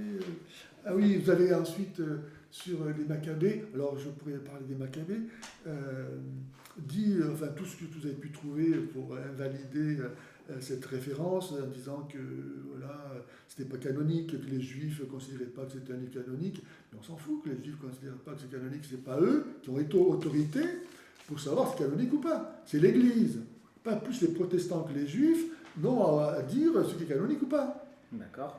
Voilà. Et puis alors vraiment, ça c'est le gros problème, c'est que vous n'acceptiez pas que Dieu nous rende participants de son œuvre, pas simplement de prédication, mais de salut. Et le salut s'accomplit par la croix. Dieu rachète les souffrances. Amen. Et donc nos souffrances, elles ne sont pas vaines, elles ne sont pas absurdes, elles sont incluses elles aussi dans l'œuvre de Dieu, Sauveur. Et je peux contribuer, comme dit Saint Paul, par mes souffrances au salut des hommes. Si j'unis mes souffrances, tout ce qui est à moi, je donne au Christ. Donc mes souffrances deviennent celles du Christ. Donc Jésus se sert de mes souffrances pour continuer, comme dit Saint Paul, en ma chair, ce qui manque à ces épreuves. Ça ne veut pas dire qu'en tant qu'individualité, Jésus, dans son œuvre, elle était imparfaite, évidemment que non. Mais Jésus n'est pas tout seul, il est la tête du corps. Et donc, il faut bien, de même que dans la Trinité, chaque personne est Dieu, et pourtant le Père n'est pas le Fils n'est pas le Père, de même dans le Christ, Jésus seul est la tête, mais tous les membres sont le Christ. Amen, amen. Donc, ce que Jésus a vécu en lui-même, tous les membres doivent le vivre. Et tous contribuent à leur mesure au salut du monde. Voilà pourquoi Saint Paul peut dire qu'il complète en sa chair ce qui manque aux épreuves du Christ. Donc il ne faut pas dénier cette faculté que nous avons de pouvoir, encore une fois, il ne s'agit pas de sauver ceux qui ne veulent pas l'être. Le purgatoire, il ne s'agit pas d'expier les péchés, des damnés. Attention, il faut bien faire attention. Il s'agit d'aider ceux qui sont déjà sauvés, comme je l'expliquais. Alors, c'est à mon tour. Ok. Alors très rapidement, vous dites que ce ne sont pas les Juifs qui ont autorité. Dans Romains 3, chapitre 2, il est dit quel est l'avantage des Juifs, il est grand à tous égards, car notamment, c'est à eux que Dieu a confié ses oracles. C'est-à-dire que Dieu a confié ses oracles, ses prophéties, à qui? Aux Juifs. Donc sous l'Ancienne Alliance, ceux qui ont autorité à déclarer ce qui est canonique, ce sont les Juifs, puisque c'est à eux que Dieu a donné les oracles. C'est pas moi qui le dis, c'est l'apôtre Paul en Romains 3, verset 2. D'accord? Donc, vous pouvez dire ensuite que l'Église catholique, etc. Mais concernant les écrits de l'Ancienne Alliance, Dieu a donné l'autorité à ceux qui étaient dans l'Ancienne Alliance. Premièrement. Donc, non, ce n'est pas, quand vous dites que ce n'est pas aux Juifs que Dieu a donné autorité, je vous dis que vous êtes contredit par Romains 3.2 et on pourrait discuter de ça. Mais j'ai une question à vous poser, puisque, hop, je vais remettre 4, ça sera 4 minutes aussi pour moi, hop, comme ça. Il n'y a pas d'inégalité. Question. Est-ce que pour vous, le Fils nous purifie de tout péché? Amen, bien sûr. Amen. Ouais. D'accord. Je suis d'accord avec vous parce que dans Jean 1, 7, il est écrit « Mais si nous marchons dans la lumière comme il est lui-même dans la lumière, nous sommes mutuellement en communion et le sang de Jésus nous purifie de tout péché. » Alors ma question, si nous sommes purifiés de tout péché par le sang de Jésus, pour quel péché devons-nous subir les peines purificatrices du purgatoire? Pour quel péché? Puisque par le sang du Christ, nous sommes purifiés de tout le péché. Oui. Pour quel péché devons-nous subir les peines purificatrices du purgatoire? purgatoire? Il faut bien distinguer le péché et les conséquences du péché. C'est ce que je disais tout à l'heure. Les conséquences du péché peuvent être éternelles, la peine éternelle, ou temporelle. Donc il s'agit de ça, d'expier les peines temporelles, pas autre chose. C'est-à-dire l'attachement aux créatures. Quelqu'un qui par exemple, se met à abandonner la pratique religieuse parce qu'il préfère aller jouer aux courses, je ne sais pas quoi, donc il va aimer ou au sport, ou je ne sais pas quoi. Donc ça, c'est un péché ou pas, de faire ça? Ben oui, d'accord. Il abandonne le culte. D'accord. Et ça doit être purifié dans le feu du purgatoire? Non, le péché est pardonné aujourd'hui. Quand on parle pardon, par le sang du Christ. Là, il est question de purification, pas de pardon, il est question. Le Fils nous purifie de tout péché. Tout péché, il nous lave le péché, mais la peine temporelle. Purifie de tout péché. Mais vous voyez bien que les gens aujourd'hui, tous nous souffrons. Oui. Justifiés ou pas justifiés. Oui, mais ça c'est. Bon, donc Dieu ne nous enlève pas les suites de nos péchés. Quelqu'un qui va, par exemple, se droguer ou qui va ensuite faire un accident de voiture, jusqu'à la fin de sa vie, s'il est blessé, il va se comporter les conséquences, même s'il est pardonné. D'accord. Ok. Donc, il faut bien distinguer le péché en lui-même et les conséquences. D'accord. Voilà. Et donc, ces conséquences. Donc, le péché est purifié par Jésus et les conséquences sont purifiées dans les peines du purgatoire. C'est ça que vous dites? S'ils ne sont pas purifiés sur la terre, oui, c'est ça. D'accord. Ok. Pour moi, c'est contraire à ce verset, mais c'est pas. Comment? Pour moi, c'est contraire à ce verset. Pourquoi? Je vais vous montrer que ce verset parle du péché, il ne parle pas des conséquences, des peines du péché. Il faut bien distinguer le péché et les peines. Il ne parle pas des peines, il parle du péché. Donc, vous comprenez que si le péché est remis... J'insiste parce qu'il n'est pas question de pardon dans ce verset, il est question de purification. On ne va pas jouer sur les mots, hein. Ben non. Mais si. Excusez-moi, le pardon, si je vous pardonne, oui. Je vous pardonne, oui. Et puis si vous êtes purifié, c'est pas la même chose. D'accord? Écoutez-moi, par exemple, je fous le feu à votre maison, par exemple, et vous me pardonnez. Ouais. est-ce que vous n'allez pas me demander de contribuer à rebâtir la maison? Donc c'est pas la même chose. Je vous ai pardonné, puis après il faut reconstruire. Eh bien voilà, c'est ce que je vous dis. D'accord. Et donc cette reconstruction, c'est la purification. Bah, alors on parle, purification c'est le péché, on parle du péché. D'accord. Donc c'est ce que Alors. mais écoutez bien, c'est ce que je vous dis. Ici, il n'est pas question que Christ nous pardonne de tout péché, il est question qu'il nous purifie de tout péché. Donc, il fait la purification de tout péché par son sang. C'est pas moi qui le dis, c'est le sang de Jésus nous purifie de tout péché. Il n'y a pas marqué, il n'est pas marqué, le purgatoire nous purifie de tout péché. Si Jésus... Vous surajoutez quelque chose qu'il n'y est pas. Si Jésus, dans le mot purification, enlevait et le péché et la peine du péché, je ne vois pas pourquoi Saint Paul ensuite dirait « je complète en ma chair ce qui manque aux épreuves du Christ ». Parce que vous n'avez pas compris qu'il parle de la prédication dans le contexte. De la prédication. Et pourquoi ça fait souffrir dans son corps? Ah, ça ne fait pas souffrir son corps quand il prêche l'évangile et qu'il se fait jeter des pierres. Comment? Il prêche l'évangile, il se fait jeter des pierres. C'est voilà. Donc voilà. La persécution. Mais ça ne fait pas l'expiation des gens. Ah non, c'est pour rien du tout. Mais voilà, absolument pas l'expiation. Non, ça permet aux gens d'être en contact de l'expiation de Christ par la prédication de l'évangile. Mais c'est réellement. Mais si c'est pas lui. Si Saint Paul ne fait pas ça, ces gens-là ne sont pas en contact avec l'expiation. Jésus a dit c'est mon sang pour la rémission des péchés. Oui. C'est son sang pour la rémission des péchés. Oui. Voilà. Le sang de Paul, lui, c'est pour que les gens puissent être en contact avec le sang de Jésus. Et bien, ce sang de Saint Paul, il est nécessaire pour que ces gens-là puissent bénéficier de la rédemption du Christ, oui ou non? Puissent s'attacher au sang de Christ. Et alors c'est pas le sang de Paul, mais c'est pas grave. On va pas être d'accord sur ce point. Mais franchement, c'est grave. À vous de me poser des questions pendant 5 minutes. Ben, c'est ce que j'arrête bon, sinon, on continue. Hein. J'arrête pas de faire, oui. On continue. Alors, moi, j'ai une question, si vous en avez. Oui. Vous voulez. Question. Il y a cette phrase de Bellarmine qui est souvent citée. J'aimerais savoir si vous êtes d'accord avec elle. Celui qui intercède pour les âmes du purgatoire et leur fait du bien accomplit une plus grande œuvre que s'il faisait les plus riches largesses à un pauvre de ce monde. Vous êtes d'accord avec cette phrase ou pas? Certainement. Vous n'êtes pas sûr? Ben, je réfléchis, qu'est-ce qu'il a voulu dire? Alors, celui qui intercède pour les âmes du purgatoire, oui. il fait une plus grande œuvre, puisque l'homme, elle souffre énormément. Il fait une plus grande œuvre en faisant ça qu'en faisant toutes les largesses possibles aux pauvres. Ça, c'est la pensée de Bellarmine. Et qui a été déclaré docteur de l'Église. Donc, il a une position importante dans l'Église. Bon. Est-ce que vous êtes d'accord ou est-ce que vous n'êtes pas d'accord? Vous avez le droit de dire, je ne sais pas, il faut que j'y réfléchisse. Oui, c'est ça, oui, c'est ça. Donc, c'est pas grave si vous savez pas. Joue mon joker. Oui, joker, parce qu'il faut. D'accord, mais j'ai pas de problème. Qu'est-ce que vous voulez dire avec ça, finalement, vous? Eh bien, c'est très simple.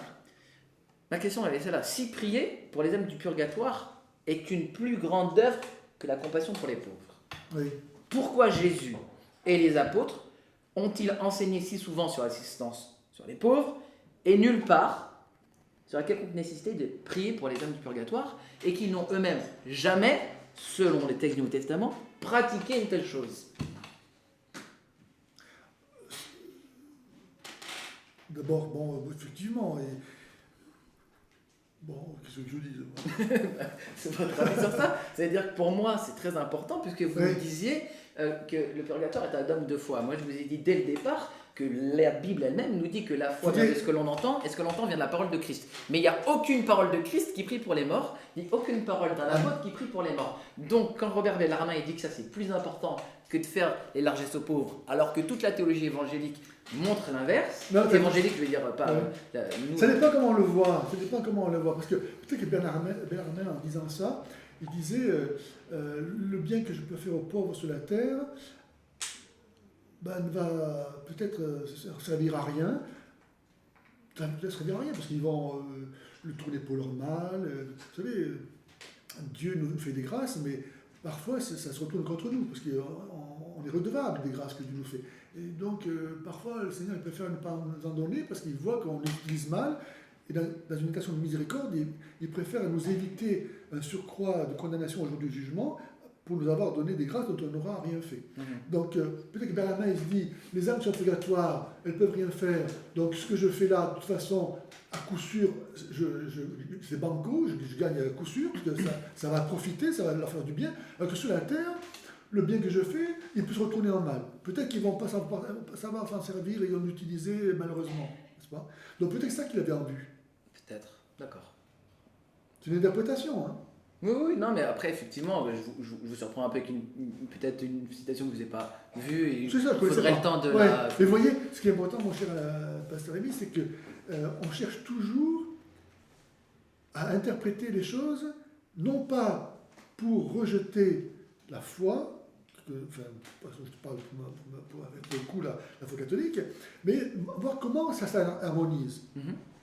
C'est une question d'état d'esprit. Ou bien je décide que la foi catholique n'est pas vraie, et donc je vais faire en sorte que tout ce qui me tombe sous la main, de l'interpréter en opposition avec la foi catholique, ou bien comment ça s'harmonise avec la foi catholique. Et là, je vous ai donné une interprétation qui se justifie. Peut-être. Comment peut-être? Non, peut-être. C'est cohérent ce que je vous dis. Moi, ce que je vous dis, c'est que Bellarmine, ce qu'il dit, c'est Ouais. contraire à l'évangile. C'est contraire à l'évangile. Tout simplement. Je suis très clair. Pourquoi Ça s'harmonise pas. Pourquoi ce que je viens de vous dire, c'est pas cohérent ce que je vous ai dit? Là, mon point de vue, c'est que celui qui prie pour quelqu'un qui est mort décédé, alors que ça ne fait pas partie de l'enseignement des apôtres. Ne dis pas ça. Ça n'y est pas. Alors, montrez-moi un verset qui montre un apôtre en train de prier pour les morts ou Jésus en train de prier pour les morts. Mais montrez-moi un verset. Non, mais je vous demande. C'est pareil, je vous dis, montrez-moi un verset qui dit que Jésus avait des dents. Elle est extraordinaire, celle-là. Mais non, attends. Donc ça veut dire que Jésus n'avait pas de dents. C'est pas écrit, donc Jésus n'avait pas de dents. Je pense qu'avec cet argument, vous avez gagné le débat. Bon, c'est pas vrai. Je suis heureux de vous l'entendre dire. Merci. Non, mais c'est ça. Si vous attendez que ce soit écrit, mais tout n'est pas écrit. Non. On l'a déjà dit. Non, Pourquoi vous répétez ça? Mais non, mais c'est pas parce que... D'accord, c'est pas écrit, mais vous avez dit vous-même, certes, c'est pas écrit « je suis Dieu », mais il y a des preuves de sa divinité. Voilà. Ok, moi c'est ça que je vous dis. C'est-à-dire, oui, moi je peux vous donner toutes les preuves de la divinité, parce que d'ailleurs j'ai écrit un livre là-dessus sur les preuves de la divinité face à l'islam. Donc je peux vous les citer toutes, d'accord? Et attendez, et il y en a énormément. Par contre, moi j'attends vos preuves. Mais il y en a plein de preuves. Mais allez-y. Je vous les envoie. Donc il y avait Maccabée. Répondez alors. Quoi, Maccabée? Je réponds. Je réponds. Allez-y. Ok. Alors. Donc Judas a envoyé 1200 drachmes d'argent pour être dépensé en sacrifice pour les morts. Oui. Et l'auteur ajoute que c'était une pensée sainte et salutaire de prier pour les morts afin qu'ils soient purifiés de leurs péchés. Donc là, carrément, c'est clair, on prie pour la délivrance des âmes qui sont décédées, n'est-ce pas? Alors, on peut conclure de ce texte, premièrement, que les morts après cette vie peuvent être purgés de leurs péchés, donc il y a un purgatoire, que le sacrifice et les prières des vivants sont profitables aux défunts, que tous les reliquats du péché ne sont pas expiés par la mort, comme l'enseigne Luther, car ceux pour lesquels Judas demande de prier étaient morts de mort violente et pour la religion. Mais il croyait qu'ils n'étaient pas complètement purgés. Un homme peut mourir pieusement et saintement et avoir des péchés véniels non remis, c'est ce que je disais, pendant la vie, ou une satisfaction non complète des péchés mortels pardonnés. Car l'Écriture dit que ceux pour lesquels Judas a demandé de prier s'étaient endormis pieusement.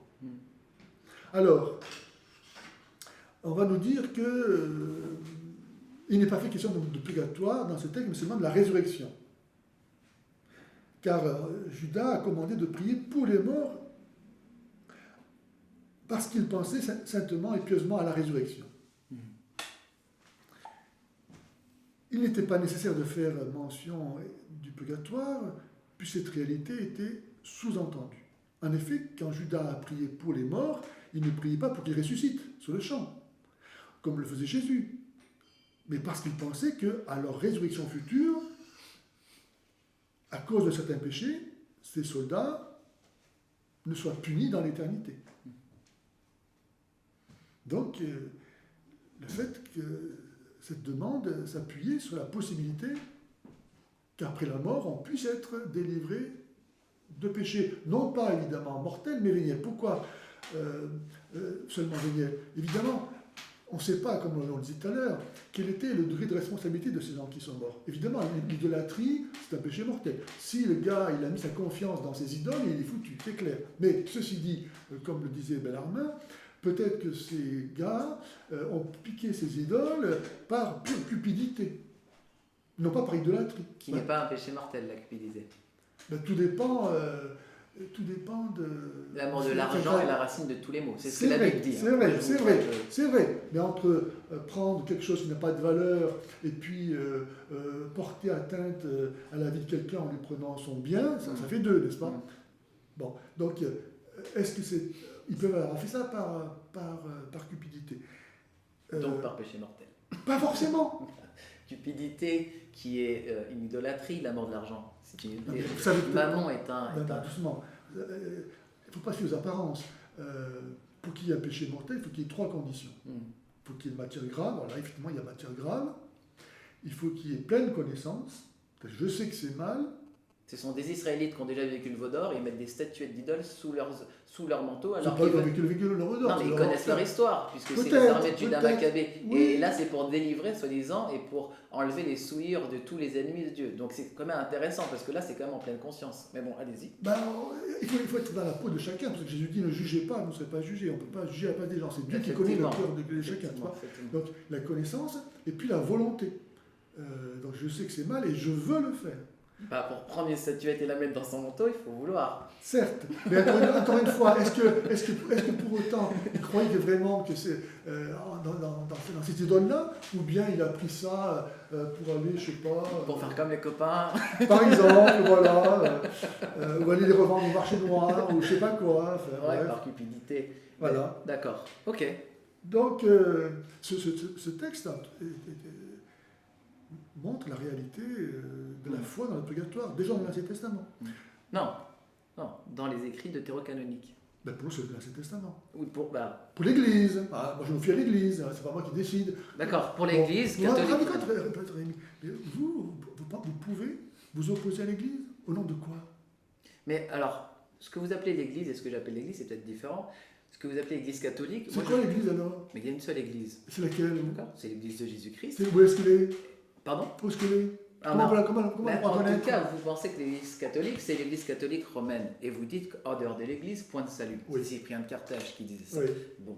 Et ben, moi, ce que je dis, c'est que il y a une Église catholique, une Église universelle, mais elle n'est certainement pas romaine. Mais pourquoi? Et pourquoi elle serait romaine? Mais parce que c'est comme ça. Ah, c'est comme ça. C'est un fait. D'accord. Depuis 2000 ans, Donc, il y a pas. quand Bon, Pierre était à Dieu. Jérusalem, écoutez-moi, quand Pierre justement était à Jérusalem et qu'il n'y avait pas encore d'église à Rome, l'église n'était pas romaine.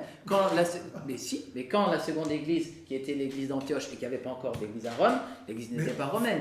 Et l'église catholique romaine qui va sur la succession des papes dont vous avez parlé par rapport à votre conversion, oui, c'est un autre débat. Et il faudra vous démontrer que l'autorité de l'église parce que vous dites que le chef de l'église c'est le pape. Nous, le chef de l'église c'est Christ. Oui, Et si si je suis né à Christ dans ma mort et ma résurrection avec lui et qu'il m'a baptisé de son Esprit Saint, je n'ai pas besoin qu'un pape vienne valider ça. À aucun moment, ni un pape, ni une succession d'évêques qui d'ailleurs, lorsqu'on regarde les évêques de l'église catholique, Arius était un évêque par exemple, et beaucoup d'hérétiques, selon vous, Et Judas. étaient des évêques. Et Judas, comment ça? Oui, Voilà. voilà. Donc, mais c'est pour ça, c'est-à-dire que ce que vous appelez évêques, qui sont nommés évêques à un certain moment, aujourd'hui, avec le recul de l'histoire, on est d'accord, vous et moi, qu'Arius était un hérétique. Et alors, que ça Voilà. change? Donc, pourtant, c'était un évêque Et alors? de l'Église On n'a jamais catholique. dit que tous les évêques De étaient l'Église. ça. Mais très bien, moi je suis tout à fait Ça d'accord change avec rien. vous. Et c'est pour ça que lorsque, que ce soit le magistère de l'Église catholique romaine ou quoi que ce soit, ce sont des institutions humaines. Nous, on va se référer. Ah, humaine! C'est Jésus qui a fondé l'Église. Tu es Pierre, c'est Jésus qui l'a fait. D'accord. Et sur cette Église, je bâtirai au futur. Aujourd'hui, il continue. Oui, il faut Ah, prendre. c'est grave. Non, il faut prendre le verset dans son contexte. Tu es C'est-à-dire- Pierre, je bâtirai mon église. Il ne faut pas oublier que, qu'est-ce que dit Pierre juste avant? Il a dit, Pierre a dit, tu es le Christ, le Fils de Dieu. Il y a une confession précise de Et alors? Pierre. Tu es le Christ, le Et Fils donc, de Pierre. et donc, Et c'est sur cette ah, confession-là. sur Pierre, il n'a pas dit juste à foi, il est sur Pierre. Et les- Tu es Pierre. tu es Pierre, et sur cette pierre, Voilà. mais la pierre c'est la confession. Mais non, de Saint-Pierre. s'il prend la peine de changer le nom, c'est pas pour rien, enfin. Bien sûr, parce qu'il fait corps avec cette confession. Ah, voilà, Tout à fait. très bien. Il fait La corps foi, avec cette nous confession. croyons à l'incarnation. Ouais, On ne il croit fait- pas à Il l'idée. fait hein. corps avec cette confession. À Bon. aucun moment, quand vous regardez les écrits apostoliques, les pères apostoliques, ils ne se réfèrent pas à un pape. Irénée de Lyon, disciple de Polycarpe, dans son Contre les hérésies, parle de Rome comme d'une église qui a la vraie doctrine parce qu'ils ont reçu Paul et Pierre. C'est ça. Saint Jean, il était disciple de Saint Jean, Polycarpe. Oui. Voilà. Ça, non, c'est Jean, Polycarpe, Irénée. Et c'est Irénée qui parle effectivement de Rome dans son Contre les hérésies, lui qui était disciple de Polycarpe, et Polycarpe qui était disciple de Jean. Mais il n'est pas question d'un pape ou d'un vicaire de Christ, il est question de l'église de Rome qui a reçu l'enseignement des apôtres, comme dans d'autres églises, comme Antioche. Et effectivement, nous on croit que l'église au 1er siècle, Rome, elle a la bonne doctrine. Mais mais j'ai pas de problème avec ça. Pourquoi elle l'aurait perdu alors? Pardon? Pourquoi elle l'aurait perdu? Mais après, il y a toute une histoire très longue avant qu'il y ait des papes. Mais dites-moi, il y a des papes à ce moment-là, vous avez le droit de le croire. Évidemment. Mais jamais de la vie. Mais c'est pas ça, c'est quoi vous appelez il n'y a pas de pape? Clément de Rome, dont on va parler. La Bible ne nous parle pas de pape, et les écrits apostoliques ne nous parlent pas de pape. Vous n'avez pas vu le rôle de Pierre dans le Nouveau Testament? Mais bien sûr. Ben alors, il est unique. On voit bien que c'est à lui. Non, il est l'apôtre des Juifs quand Paul est l'apôtre des païens. Qu'est-ce qui n'est pas unique? Non, mais regardez, Jean 21, il est l'apôtre des Juifs. Jésus ressuscité, n'est-ce pas, après la résurrection, dans le bord du lac, ouais. Paix mes brebis. Oui, pas de problème. C'est un berger. À tout le monde. C'est un berger. Il y a c'est le berger de toutes les brebis. D'accord. Et donc quand Paul dit à Timothée, pareil, de censurer, reprendre, d'exhorter, etc., oui. Okay. Il donne aussi une autorité, vous voyez. Mais nous, on est d'accord. Il faudra revenir sur... En quoi ça renie le fait qu'il n'y a un pape? Il n'y a pas de vicaire de Christ en propre. Mais ça, vous avez le droit de le croire. Mais c'est un autre débat. Pourquoi vous dites ça? Vous niez quelque chose que l'Église a toujours cru, c'est grave. Non, c'est pas vrai. Mais comment c'est pas vrai? C'est ni dans le Nouveau Testament, ni chez les pères apostoliques. On fait un autre débat là-dessus. Bon, d'accord. Ok. Alors, je finis. Oui. Question 3. Les apôtres devront-ils comparaître devant le tribunal de Christ? Le jugement. Est-ce que les apôtres vont passer en jugement? Je ne vous parle pas de purgatoire. Donc Judas, on sait qu'il est damné, n'est-ce pas? Non, je parle de tous les apôtres, les 12, Paul. Est-ce que les apôtres vont être jugés par Dieu? Ils sont tous jugés. Tous, d'accord? Donc les apôtres aussi? Aussi. Ok.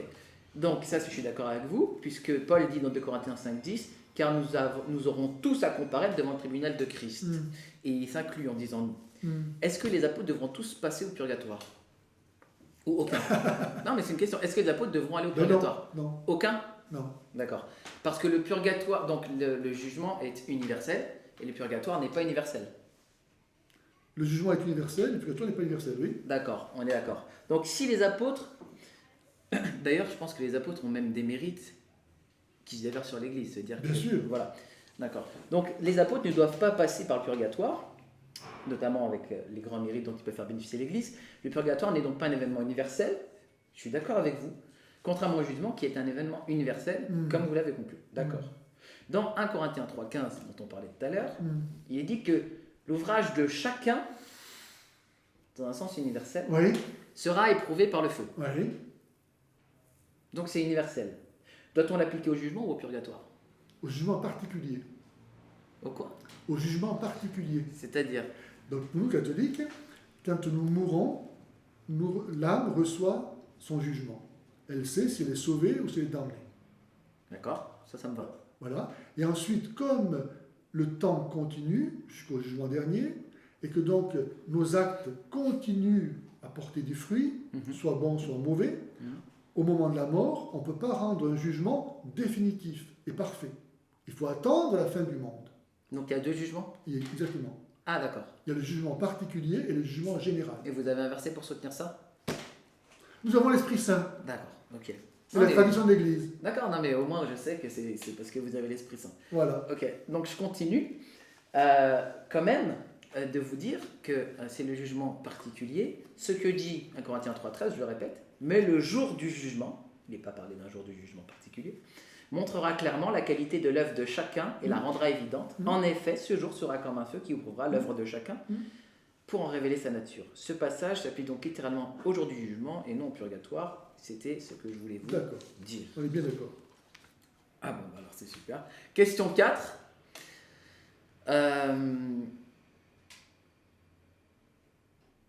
Est-ce que pour vous, le sacrifice de Jésus-Christ nous purifie une fois pour toutes, oui ou non? Parce que je n'ai pas compris. Et bien sûr que si. Le problème, c'est de s'approprier cette purification. C'est pas, tu vois, comme ça. Dieu s'est incarné, il a assumé notre condition humaine et il continue à travers l'humanité telle qu'elle est à prendre tous les moyens qui sont humains pour pouvoir justement les sauver et les sanctifier en les assumant, de nous communiquer par là notre salut.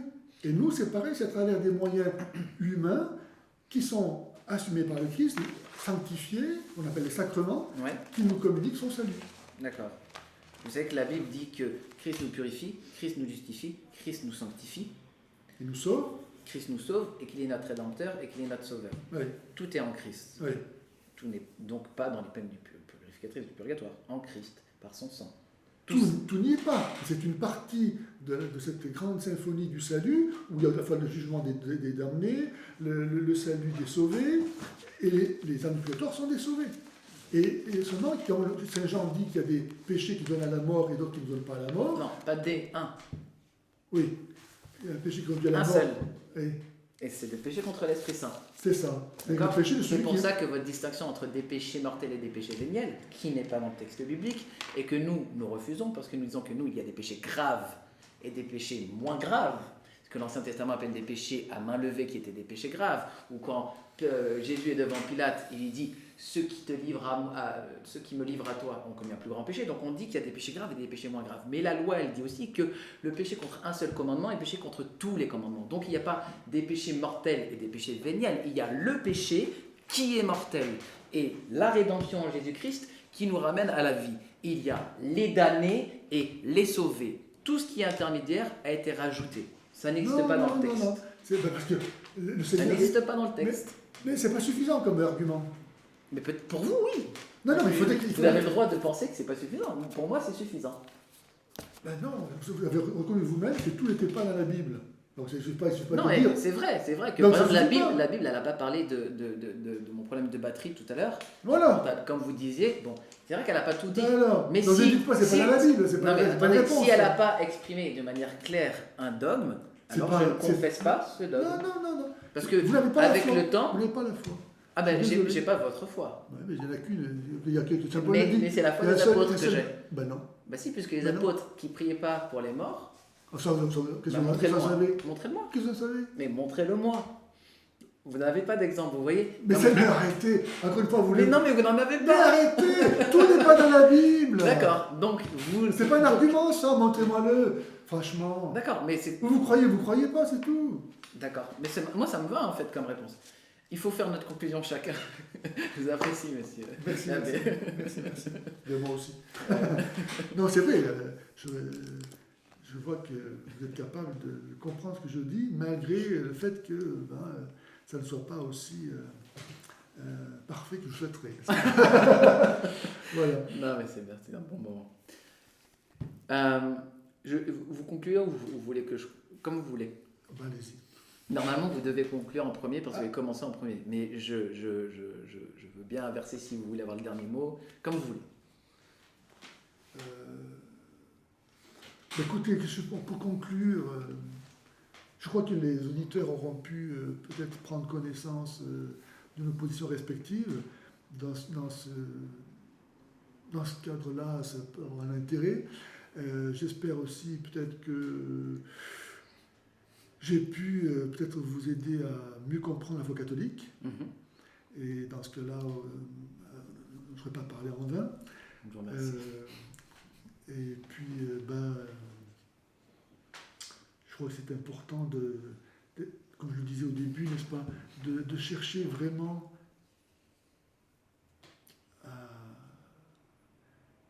cette unité dont le Christ a parlé, parce que c'est vraiment la chose la plus importante pour le salut du monde. Mm-hmm. Mm-hmm. Et le fait que, vous voyez, n'est-ce pas, les évangéliques, ils sont apparus en cours de l'histoire.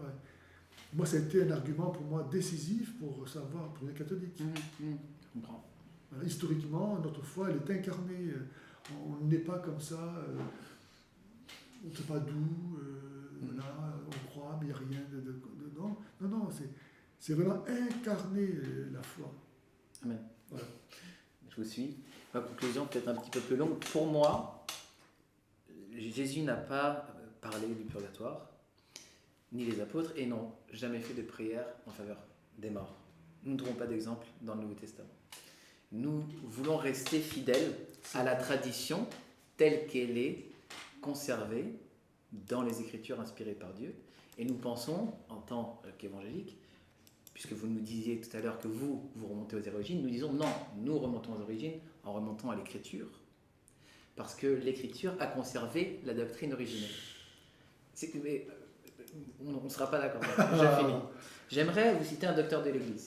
Puisque nous voyons que notre salut est compris en tout ou en partie en Jésus-Christ, il nous faut prendre en garde d'en transférer ailleurs la plus petite parcelle. Si nous cherchons le salut, le seul nom de Jésus nous apprend qu'il est en lui. Si nous désirons les dons du Saint-Esprit, nous les trouvons dans son onction. Si nous cherchons la force, elle est dans sa seigneurie. Si nous voulons nous trouver la douceur pure, sa naissance nous l'offre en nous montrant qu'il a été semblable à nous afin de nous apprendre la compassion. Si nous demandons la rédemption, sa passion nous l'accorde. En sa condamnation, nous avons le pardon. Si nous désirons que la malédiction nous soit épargnée, nous obtenons ce bien à la croix. La satisfaction que nous l'avons dans son sacrifice. L'expiation par son sang. Notre réconciliation a été obtenue par la descente aux enfers. La mortification de notre chair gît dans son sépulcre. La nouveauté de vie en sa résurrection qui nous donne aussi l'espérance de l'immortalité. Si nous cherchons l'héritage céleste, il nous est assuré par son attention. Si nous cherchons de l'aide et du réconfort, ainsi qu'une abondance de tout bien, nous les avons dans son règne. Si nous désirons attendre le jugement en toute sécurité, nous avons aussi ce bien parce qu'il est notre juge. En résumé, puisque tous les trésors et tous les biens sont en lui, il nous faut les puiser là pour être rassasiés et non ailleurs. Car ceux qui ne sont pas contents de Jésus-Christ s'égarent dans diverses espérances. Même s'ils éprouvent pour lui la plus grande considération, ils ne sont pas sur le bon chemin puisqu'ils se détournent de lui une partie de leur pensée. D'ailleurs, une telle attitude est incompréhensible si on a une fois vraiment connu les richesses de Christ. Donc ne nous égarons pas, c'est moi qui parle maintenant, loin de Jésus. N'espérons pas en l'intercession des saints, mais en son intercession à lui, notre avocat auprès du Père. Ne nous égarons pas, ne croyons pas que nos mérites couvriront les fautes de nos défunts, mais dites-leur, avant que la mort sonne et qu'il ne soit trop tard, de se confier en Jésus-Christ, le seul Rédempteur. Ne vous égarez pas non plus, ne repoussez pas la repentance et la correction de Jésus-Christ aujourd'hui, car elle ne sera pas reportée dans la vie à venir. Ne vous égarez pas et n'ôtez pas à Jésus la gloire qui lui revient à lui seul, en faisant de vos œuvres un moyen d'expiation. Seul son sang nous purifie, soli Deo gloria.